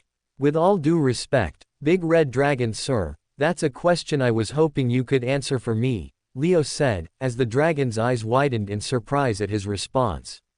For a while, the dragon went completely mute, seemingly taken aback by Leo's ability to speak to him so casually, as this was completely outside of its expectations. "Do you not feel a compelling urge to submit to me? Why is there defiance in your eyes when I am standing before you?" The dragon asked, clearly unable to comprehend how Leo still carried free will, as Leo simply frowned at the question. "Don't do it. Don't do it. Don't you dare say what you feel like saying," Leo battled with himself, as his left eye flickered uncontrollably. "He's an ancient dragon. Picking up beef here is unnecessary and stupid. Don't." Leo warned himself, but although he tried his best not to be cocky, in the end, he couldn't resist the temptation. "Submit to you. Brother, Who do you think you're talking to here? I'm the boss, I submit to no one, Leo declared, as once again, the ancient dragon was taken aback by his response. For another minute or two, the dragon remained silent, until it finally recovered from the setback and dropped its formal tone in favor of a more casual one. Kid, don't call me brother, I take naps longer than the time you've been alive. Also, I don't care if you call yourself the boss or the bitch. If this were a different time, and you were actually standing before me or even my true soul fragment, you'd be passed out at my feet before you could ever look past my claws, the dragon said, its tone shifting sharply as it tried to humble Leo real quick. Well, let's start over then. I'm Leo Skyshard, son of Elena Skyshard, student of Ben Faulkner. I'm an assassin by profession, and a winner by habit. Who are you? Leo asked, as the ancient dragon raised his chin slightly. I'm the Beast of Wrath, one of the supreme overlords of the universe. The father of all dragons. The protector of all dragon kin. The destroyer of Windgazer Galaxy. I am known by many names, talked about fondly by everyone across the universe. But you may call me King Multharic. Multharic said, as Leo rolled his eyes at his response. Dude, I've never heard your name before, talked fondly by who? I don't think anyone even remembers you, Leo said, narrowing his eyes slightly, as the dragon's head reared back, visibly affronted. What do you mean no one remembers me? Multharic rumbled, his tone a blend of confusion and disbelief. How can they not? Everyone loves me. Leo raised an eyebrow. Yeah, no. You sure you're not confusing loved with anonymous? Because I've literally never heard your name being spoken in any context ever, not even in bedtime horror stories. Multharic growled lowly, his massive form shifting with indignation. Perhaps you know me by one of my other names. His eyes flared slightly as he said, Velgarn the Flame Eater. Leo shook his head. Nope. The Ember Tyrant. Nah. Wormfather of the Fifth Cataclysm. Sounds fake. Multhorian the Crimson Dread. Now you're just making shit up. Multharac's tail lashed behind him, a puff of smoke escaping his nostrils as he muttered something in a guttural tongue before glaring down again. Kid, what era do you even live in for people to not remember me? Surely it hasn't been that long since I was slain. Leo gave him a flat look. Well, if you're asking me how long it's been since you got smoked and buried in some ancient pocket realm, then yeah, it's probably been a while. The dragon fell silent for a long moment, his massive eyes narrowing in quiet existential horror. Damn, Multharic finally muttered. Leo crossed his arms. Rough wake-up call. Rougher than I expected, Multharic admitted as he finally looked approachable and depressed. Little by little, the initial pressure that Leo felt while being in Multharac's presence dissipated, as Multharic kept shrinking in size, until he reduced himself to about Leo's height.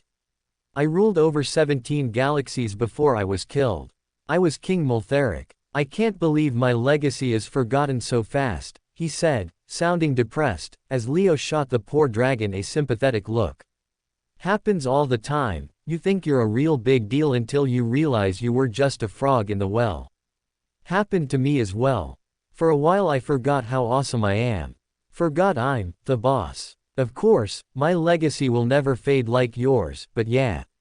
I totally get you, Leo said in a patronizing tone, as it was the dragon now that was left with a flickering left eye, as it couldn't believe that the first being it encountered in over 3 millennia was a kid as shameless as Leo.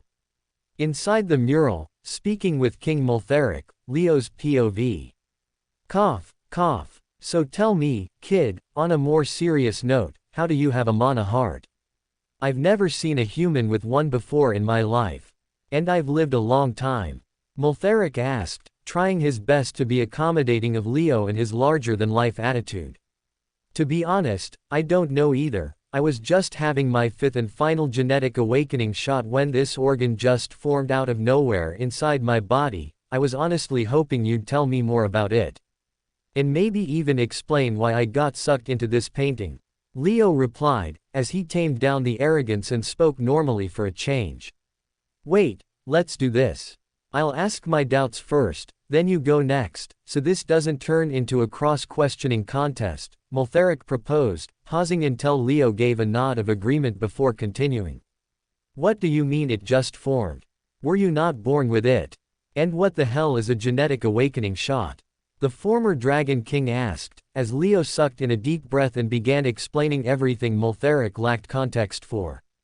He walked him through how humans in the modern world had developed a serum that could awaken dormant potential in one's bloodline, and how during his fifth and final awakening shot at Rodova, something unexpected happened, when his mana heart spontaneously formed inside his body. The concept was, of course, entirely foreign to Moltheric, who blinked in disbelief at the idea of altering one's bloodline potential after birth, but even so, he looked thoroughly fascinated. Interesting, the modern world has indeed progressed a lot since I've been gone. Ha ha ha. Last I saw humans, they were still worshipping their beastmasters and offering them food and sacrifices. You lot have grown a lot since then, Moltheric said while nodding, as he seemed genuinely impressed by this breakthrough. What about your soul cultivation? How do you cultivate your soul when you don't even know how to use your mana heart? The former Dragon King asked, as Leo blinked at him in confusion. What the fuck is soul cultivation? He asked back, as it was the dragon that was confused now. You're clearly a golden core warrior, on your way to becoming a nascent soul. What do you mean you have no idea about soul cultivation? Moltheric asked, his tone caught somewhere between disbelief and concern, as Leo squinted slightly in response. You mean Grandmaster? He replied, sounding confused, as Moltheric abruptly went silent. The silence lingered for a moment before the dragon blinked his massive red eyes and leaned in with unexpected curiosity. Tell me again, how do you tier up as a warrior? He asked, voice lower now, not as a teacher, but as a student genuinely interested in learning. Leo let out a deep breath, mentally bracing himself for how ridiculous this was starting to feel, and began walking the ancient dragon through the tier system of the modern world.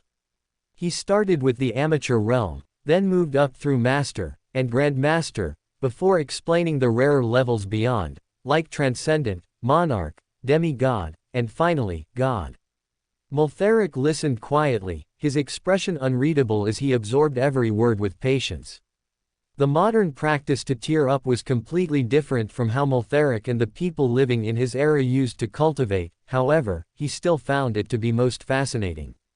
In our time, Moltheric began, his voice tinged with a mix of nostalgia and pride, we followed a far more organic path.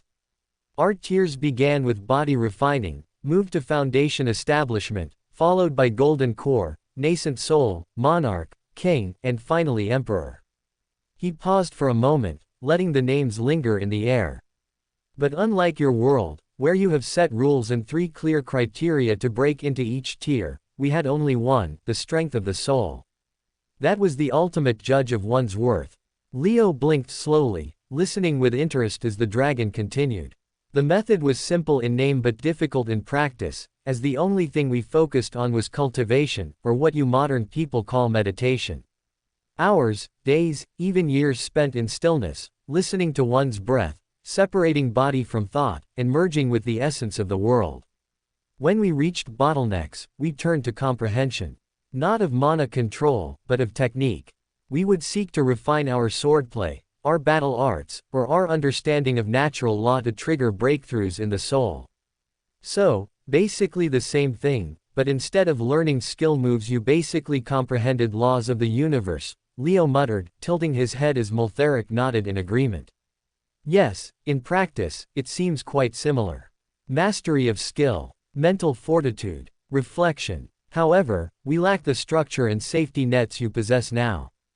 The criteria for breakthrough weren't clearly defined, and failing to break through often meant more than just failure, it meant backlash. Chi deviation, permanent regression, sometimes death. Leo frowned slightly at that, realizing how much more risk the ancients had carried with each step. We had no idea if our souls were ready to ascend or not. We had no checklist to fulfill before attempting a breakthrough, and so every breakthrough was a gamble for us. But perhaps, that gamble is what made us fight with such desperation. He lowered his gaze back toward Leo. Tell me, in your modern world, do they still value desperation? Or has the safety of knowing when you've done enough to ascend made you go soft while training? He asked, as Leo chuckled at his question. Desperation has taken the face of ambition in the modern world. And those who are the most ambitious are also the ones who are most often the most desperate for success. I'm neither though, for success comes naturally to me, as I am the boss, Leo replied, as this time Multheric outright rolled his eyes at Leo's response, clearly fed up of his ridiculous narcissistic attitude. Don't roll your pretty red eyes at me, old dragon. Unlike you, I'm still alive, with a beating heart and actual feelings that can get hurt, Leo said, eyeing Multheric as the dragon exhaled in exasperation. Snort. Multheric let out a puff of smoke through his nostrils, visibly reining in his temper before shifting gears and presenting his final question. Very well. One last thing before I allow you your turn, tell me more about your cultivation manual. How do you circulate mana in the modern age, and how do you track your progress? The dragon asked, his tone calm but genuinely curious. Leo nodded, then began explaining the Sevenfold Revelation Codex in detail. Multheric listened in absolute silence, his expression unreadable, until Leo mentioned his brief success in observing his own aura. That's when the dragon's eyes widened in visible shock. You mean to say, you, a golden core cultivator, managed to perceive your own aura? Multheric asked, stunned, as he still couldn't wrap his head around Leo spotting the color maroon when exiting the merchant district. I mean, yeah, I only managed it once and haven't had a chance to train the technique since, but yeah. Why? Leo replied, as Multheric suddenly burst into laughter. Ha ha ha ha. The dragon laughed like a madman, his deep voice echoing through the mural space, while Leo tilted his head in visible confusion. Who are you, kid? No, seriously, who are you? Multheric asked, his gaze shifting into something almost reverent, as for the first time, he recognized that Leo wasn't just arrogant, he was genuinely extraordinary. Being able to observe the aura of living beings is one of the most elusive Daos in the universe. Even I, the great Multheric, only brushed the surface of that path after becoming a monarch-tier beast. And it wasn't until I ascended to king that I fully mastered it. For you to comprehend aura at such an early stage, it suggests your affinity with that Dao is remarkably high. What you achieved is not just rare, it's something I wouldn't have believed possible back in my time. Multheric said, as Leo blinked his eyes in confusion. Do you even have any idea what you could achieve if you managed to master this method at your current stage?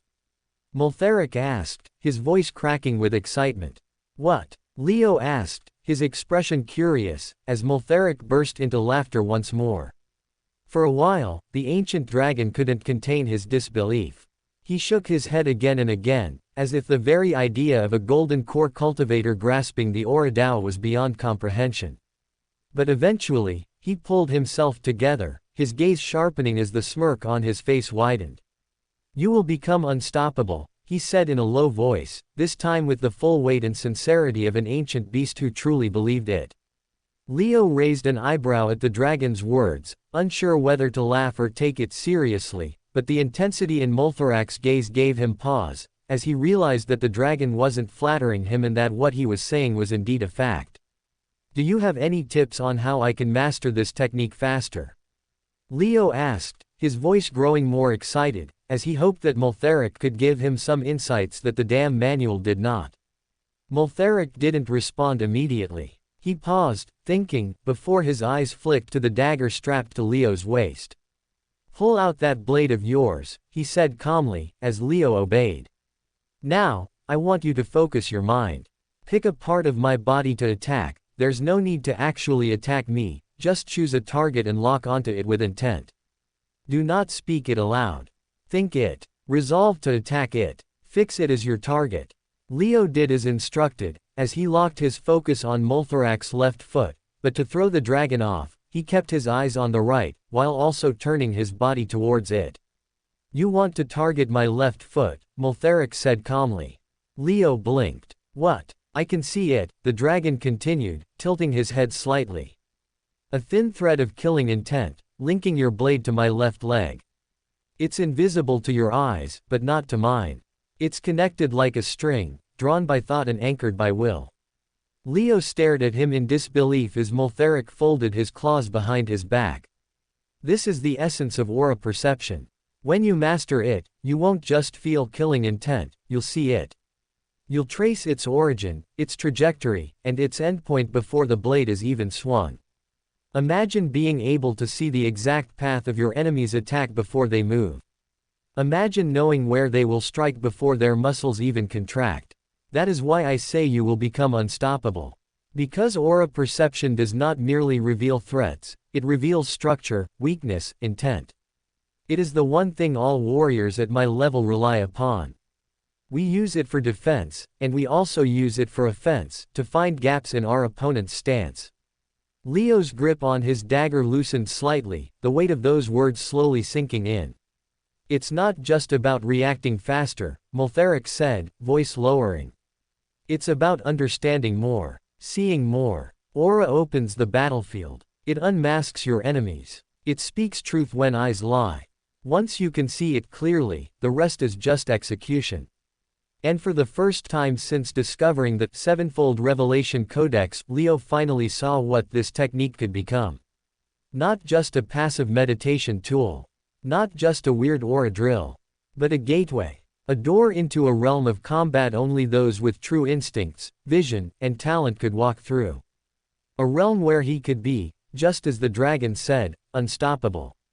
And it's not just useful for offense or defense, it's useful for life as a whole. If someone loves you dearly, you will see the thread of love connecting you both. If someone hates you, you will see the thread of hate connecting you. If someone lies before you, their aura will flicker slightly. And if they say the truth, it will glow. Your life will change on a fundamental level, and the information you will have at your disposal to make better decisions will be leaps and bounds better than any other mortal around you. Moltheric spoke, as Leo could feel his heart beating louder and louder from the implications behind his words. So, do you have any tips for me on how to train this technique? How can I attain mastery faster? Leo asked, hopeful that Moltheric would have some practical advice. However, the ancient dragon offered no simple solution. It is impossible for me to guide you directly on this path, because every person perceives and understands aura differently. The colors I see, and what they mean to me, might not be the same as what you will see. That is why it is crucial to first observe yourself and understand what each color represents within you, before looking outward to see how those same colors resonate in the world around you, Moltheric explained, his voice steady as he tempered Leo's excitement. The fact that you were able to see even one color means you are capable of seeing many more. If you continue training relentlessly with the same method, the rest will follow. Do not stop pooling mana behind your eyes, not even while you sleep. If you stay consistent, you will soon be able to perceive the 7 basic emotions. And once you pass that stage and enter the string world, you will already be a quarter of the way toward mastering aura, Moltheric added, as Leo nodded, a bit deflated but still absorbing every word. What Moltheric said mirrored the teachings described in the Codex, making Leo realize that mastering aura was a path one had to walk alone. It could not be handed down through instructions or copied from another's notes. It was not something to be taught through diagrams or rigid explanations. It had to be felt, experienced, and gradually grasped through repeated, personal exploration. Still, if there was one thing he took from their conversation, it was that he had been wasting valuable time. Every hour spent in this time-stilled world was a gift he could no longer afford to ignore. If he was truly serious about mastering the Codex, then he needed to dedicate himself completely and train with unrelenting focus until the technique became as natural as breathing. It seems you have reached some important internal conclusion, good. Always thinking about how to improve is the only way to become a supreme warrior, Moltheric said with approval, as Leo gave him a thumbs up. All right, old bones, my turn to ask questions. Why was I pulled into this painting? And what exactly happened to you beast gods of the old? Leo asked, eyes sharp and tone serious, as he seemed to be ready to finally get the answers he had been waiting for. Multheric inhaled deeply, steadying his thoughts before beginning his tale. This mural once stood within a shrine built in honor of the gods, back when this world was still alive with mortals and civilizations. People would gather before it, kneel, offer sacrifices, and pray. And on rare occasions, when the stars aligned or our moods allowed, one of us might listen. But for the most part, we were far too preoccupied to bother with mortal whims. After our generation of gods was toppled, I stopped receiving prayers altogether. It has been several millennia since I last felt a single soul reach out through this shrine, until today, when I sensed your presence and used the last traces of my power to call you in, Multheric said, as he finally began to reveal how Leo had ended up here. As for what happened to us beasts of old, well, that's a kind of tragic tale, Multheric said, his voice quiet now, filled with the weight of memories far older than Leo could grasp. There was a time when we were at the peak of our power. The 12 of us, each ruling vast swaths of the cosmos. We didn't ask. We didn't negotiate. We took what we wanted and destroyed what we didn't. If a planet held a resource we needed, it was razed. If a civilization dared to defy us, it was wiped from history. Multheric paused, the glow in his eyes flickering as if reliving those long-gone moments. I myself destroyed an entire galaxy once. 37 planets, turned to ash in less than a month. No war. No reason. Just arrogance. Just because I could. He fell silent again, and for a moment, the only sound was the faint hum of the space around them. It was that very arrogance, that bad karma, that made certain mortals rise. Vengeful ones. Brilliant ones. Relentless in their will to strike us down. They weren't gods. Not yet. But they were close. King-tier warriors, what your kind now calls demigods. They had cultivated their souls to the brink of godhood, and unlike us, they were unified. Strategists. Thinkers. Crusaders. Multheric exhaled slowly, smoke trailing from his nostrils. You see, we were immortal in the sense that we could not die. Our souls had already reached the Emperor tier, but our bodies had not. We were invincible in flesh, but not untouchable. And when the first king-ranked humans came to power, the retribution we had long evaded finally came calling. Leo stayed silent, listening with a strange tightness forming in his chest. They couldn't kill our souls. No one could. So they devised something worse.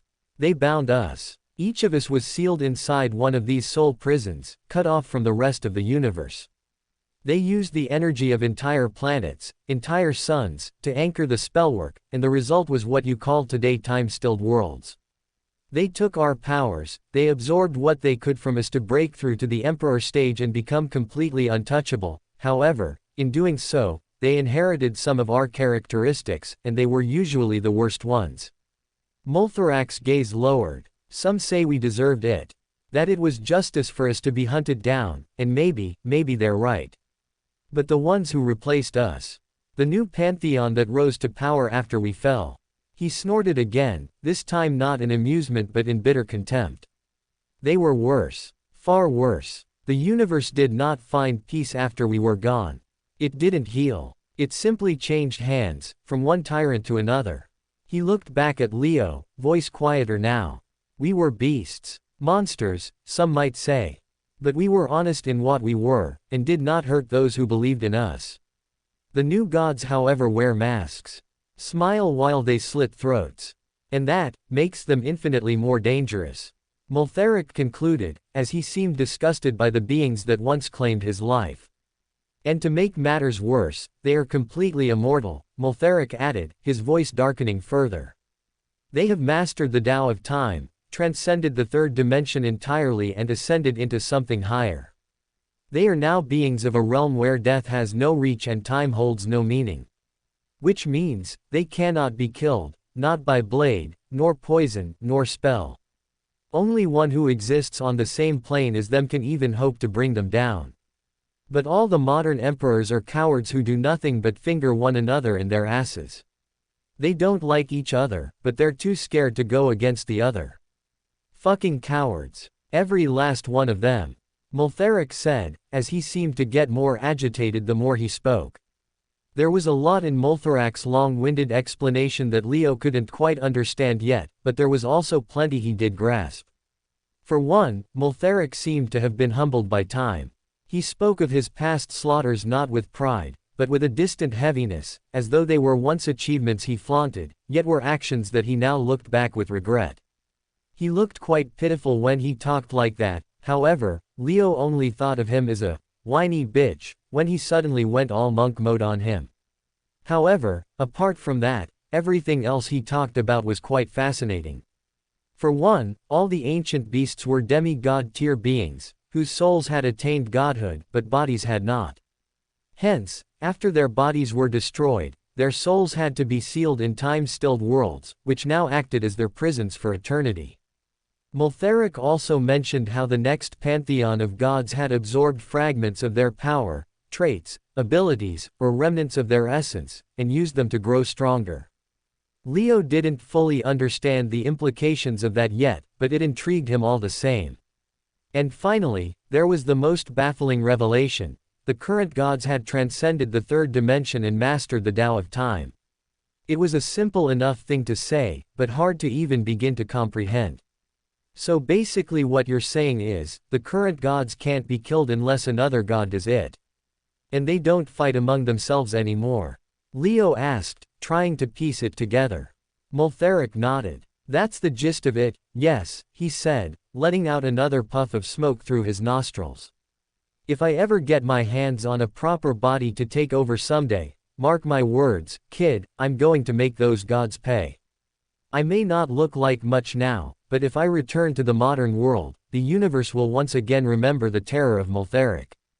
That much I promise. Ah, die already, old dragon. Leave some fun for us youngsters, will you?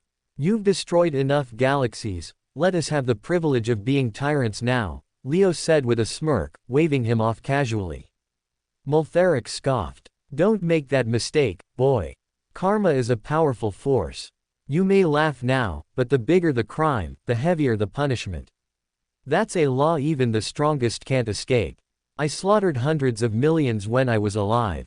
And now I'm paying for it with eternal imprisonment. If I were mortal, I could have died and moved on. Been absolved of my crimes the moment my body crumbled. But being an immortal, that means I get to carry the weight of my karma forever.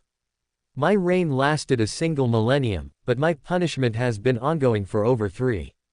He paused, his tone shifting from grim to solemn. Be a force for good. Be someone the universe remembers with gratitude. If you do that, you will become more powerful than you can even imagine. Leo shrugged. He was too young to care about all that, too grounded in the now. Multhorak's wisdom, while genuine, bounced off him like raindrops sliding off marble. Well, thanks for the lecture, old dragon. But let's move on to stuff I actually need your help with. Can you tell me more about this mana heart and what it's really supposed to do? I've noticed it acts like a mana filter of sorts, but since you're a dragon and all, I figured you'd know what it's actually meant for, Leo asked, leaning forward, as Multhorak let out a soft chuckle. A mana heart is the greatest blessing a dragon can be born with.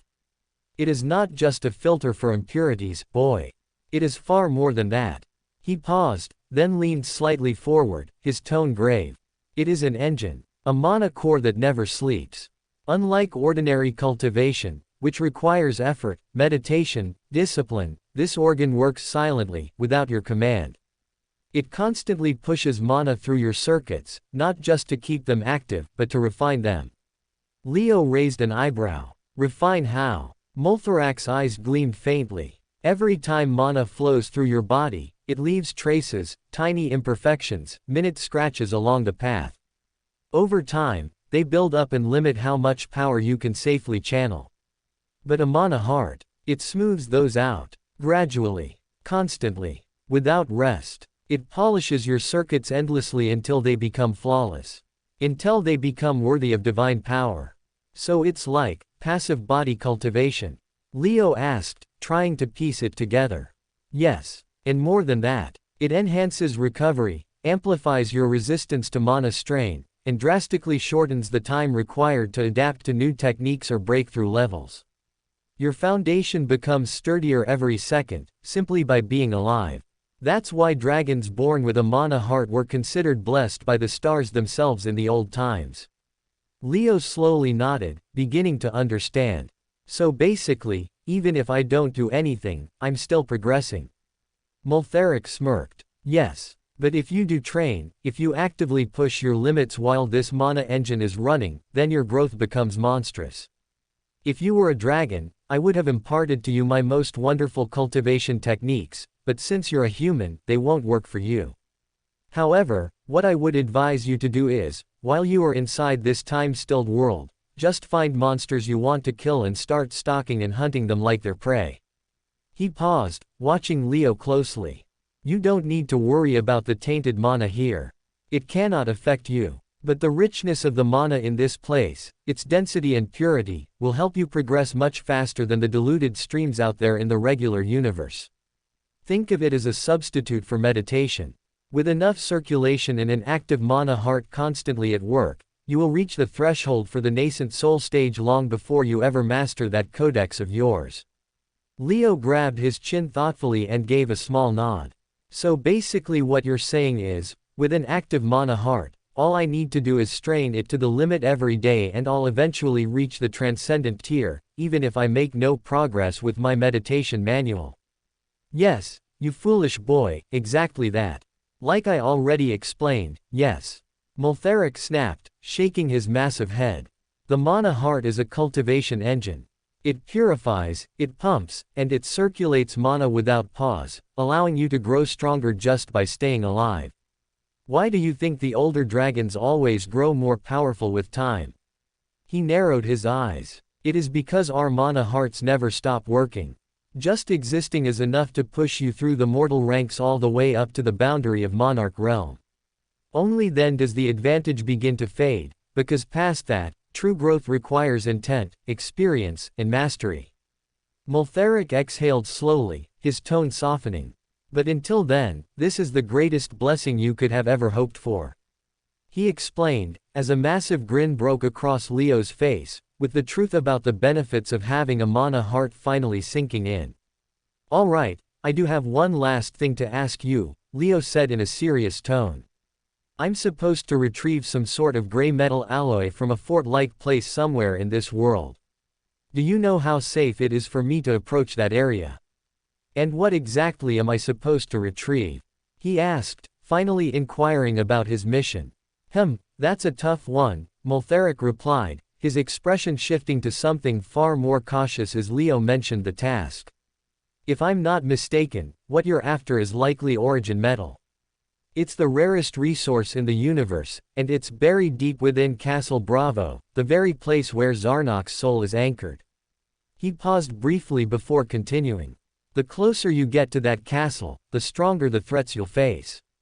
And if you actually try to steal Zarnok's treasure, there's a very high chance that the sly old lizard's remnant soul will awaken and come after you himself. So if I were you, I wouldn't attempt it. Multheric warned, as he advised Leo against carrying out this mission. However, Leo only shook his head in response. What if I absolutely had to? What if I had no other choice but to steal this origin metal or whatever it is? He insisted, as Multheric went quiet for a moment, clearly mulling over the practicality of attempting such a theft before letting out a heavy sigh. You cannot do it. Not at your current level, you simply can't. Zarnik will not pay attention to you until you enter the castle, but the moment you touch his treasure, the origin metal, his soul will begin to stir. He looked directly at Leo, his tone hardening. If he's in deep slumber, it might take him anywhere from 30 to 70 seconds to fully awaken and respond to the disturbance. But you are not a demigod, nor a monarch. There's no way you could grab the metal and cover the distance of over 1,000 kilometers back to the exit of this world in such a short time. Multheric paused again, then repeated himself with finality. So like I said, it's impossible. There was a silence before he continued, his tone softening slightly. However, there is one method you might be able to use. In ancient times, this world was connected by a network of mana gates, portals that linked major empires and cities together for rapid transport. He turned his eyes back to Leo. There should still be an old gate that links Castle Bravo to an area near the exit gate of this world. But those gates haven't been operational for a millennia. No one knows if they still work, or if you'll even be able to find one. Although Multheric dismissed the idea outright, he still offered Leo a sliver of hope. A long shot. A nearly forgotten possibility. One that could perhaps make this impossible mission possible, if everything went exactly right. Alright, that's all I wanted to know, old dragon. Thank you for your time. It has been a pleasure to meet you, Leo said once Multheric completed his speech, as he extended his hand for Multheric to grab. Likewise, puny human. It was a pleasure for me as well to talk to someone after such a long time. I wish you success and good fortune for all your future endeavors. And if in the future, if you grow strong enough to free me from my imprisonment, I promise to you that I shall forever be indebted to you, and shall become an ally by your side. It's not like I have too many hopes for it. But in case it does come true, I will be grateful for it nonetheless, Multheric said, as he placed his dragon paw into Leo's hands, completing the handshake, before sending Leo out of the mural world and back to the time-stilled world. Back to the conclave room. As the light faded and the warmth of the mural world vanished, Leo found himself standing once again inside the cold, dust-laden conclave, the cracked marble floor beneath his feet and the faint torchlight in his hands, as it cast an illumination on the mural in front. The silence returned. And with it, the painted stillness of the mural returned as well, just as it had been before. The beasts were frozen in place, their eyes lifeless, their poses unmoving, while the dragon's eyes were once again closed, its massive wings draped around it like a shroud. Leo took a long breath and walked forward, until he stood in front of the dragon again. This time, he wasn't wary. He wasn't confused. He wasn't trying to decipher it. He simply looked at it, quietly, calmly, with a faint smile tugging at the corner of his lips. I'll save you someday if I can, old dragon, he murmured softly, voice low and honest, not laced with sarcasm or showmanship. I like you. And if I have it in me to save you, I'll do it for sure. He lifted his hand and rested his palm gently on the mural, just where the dragon's chest had been. Multheric did not need to speak with him today. He didn't need to explain the truth behind time-stilled worlds, or share the secret of the mana heart, or offer strategies for survival inside a sealed graveyard of gods. But he did, for no reason other than the fact that he chose to. And that choice mattered to Leo. As he understood that Multheric had been generous to him with no hopes of him ever repaying the favor. While he wasn't the kind to say it aloud, but in his own silent way, Leo made a promise to himself, that if fate ever gave him the power, if the stars ever aligned and the path opened up before him, then he would do for Multheric what the old dragon never expected anyone to do. Which was to return the favor. As he planned to repay the kindness of the old dragon thousandfold by freeing him someday. For more thrilling fanfiction stories like this, check out my channel Fanfic Audiobook. Dive into epic adventures, mysterious realms, and legendary journeys brought to life through immersive storytelling. Don't forget to like, share, and subscribe for more amazing audiobooks.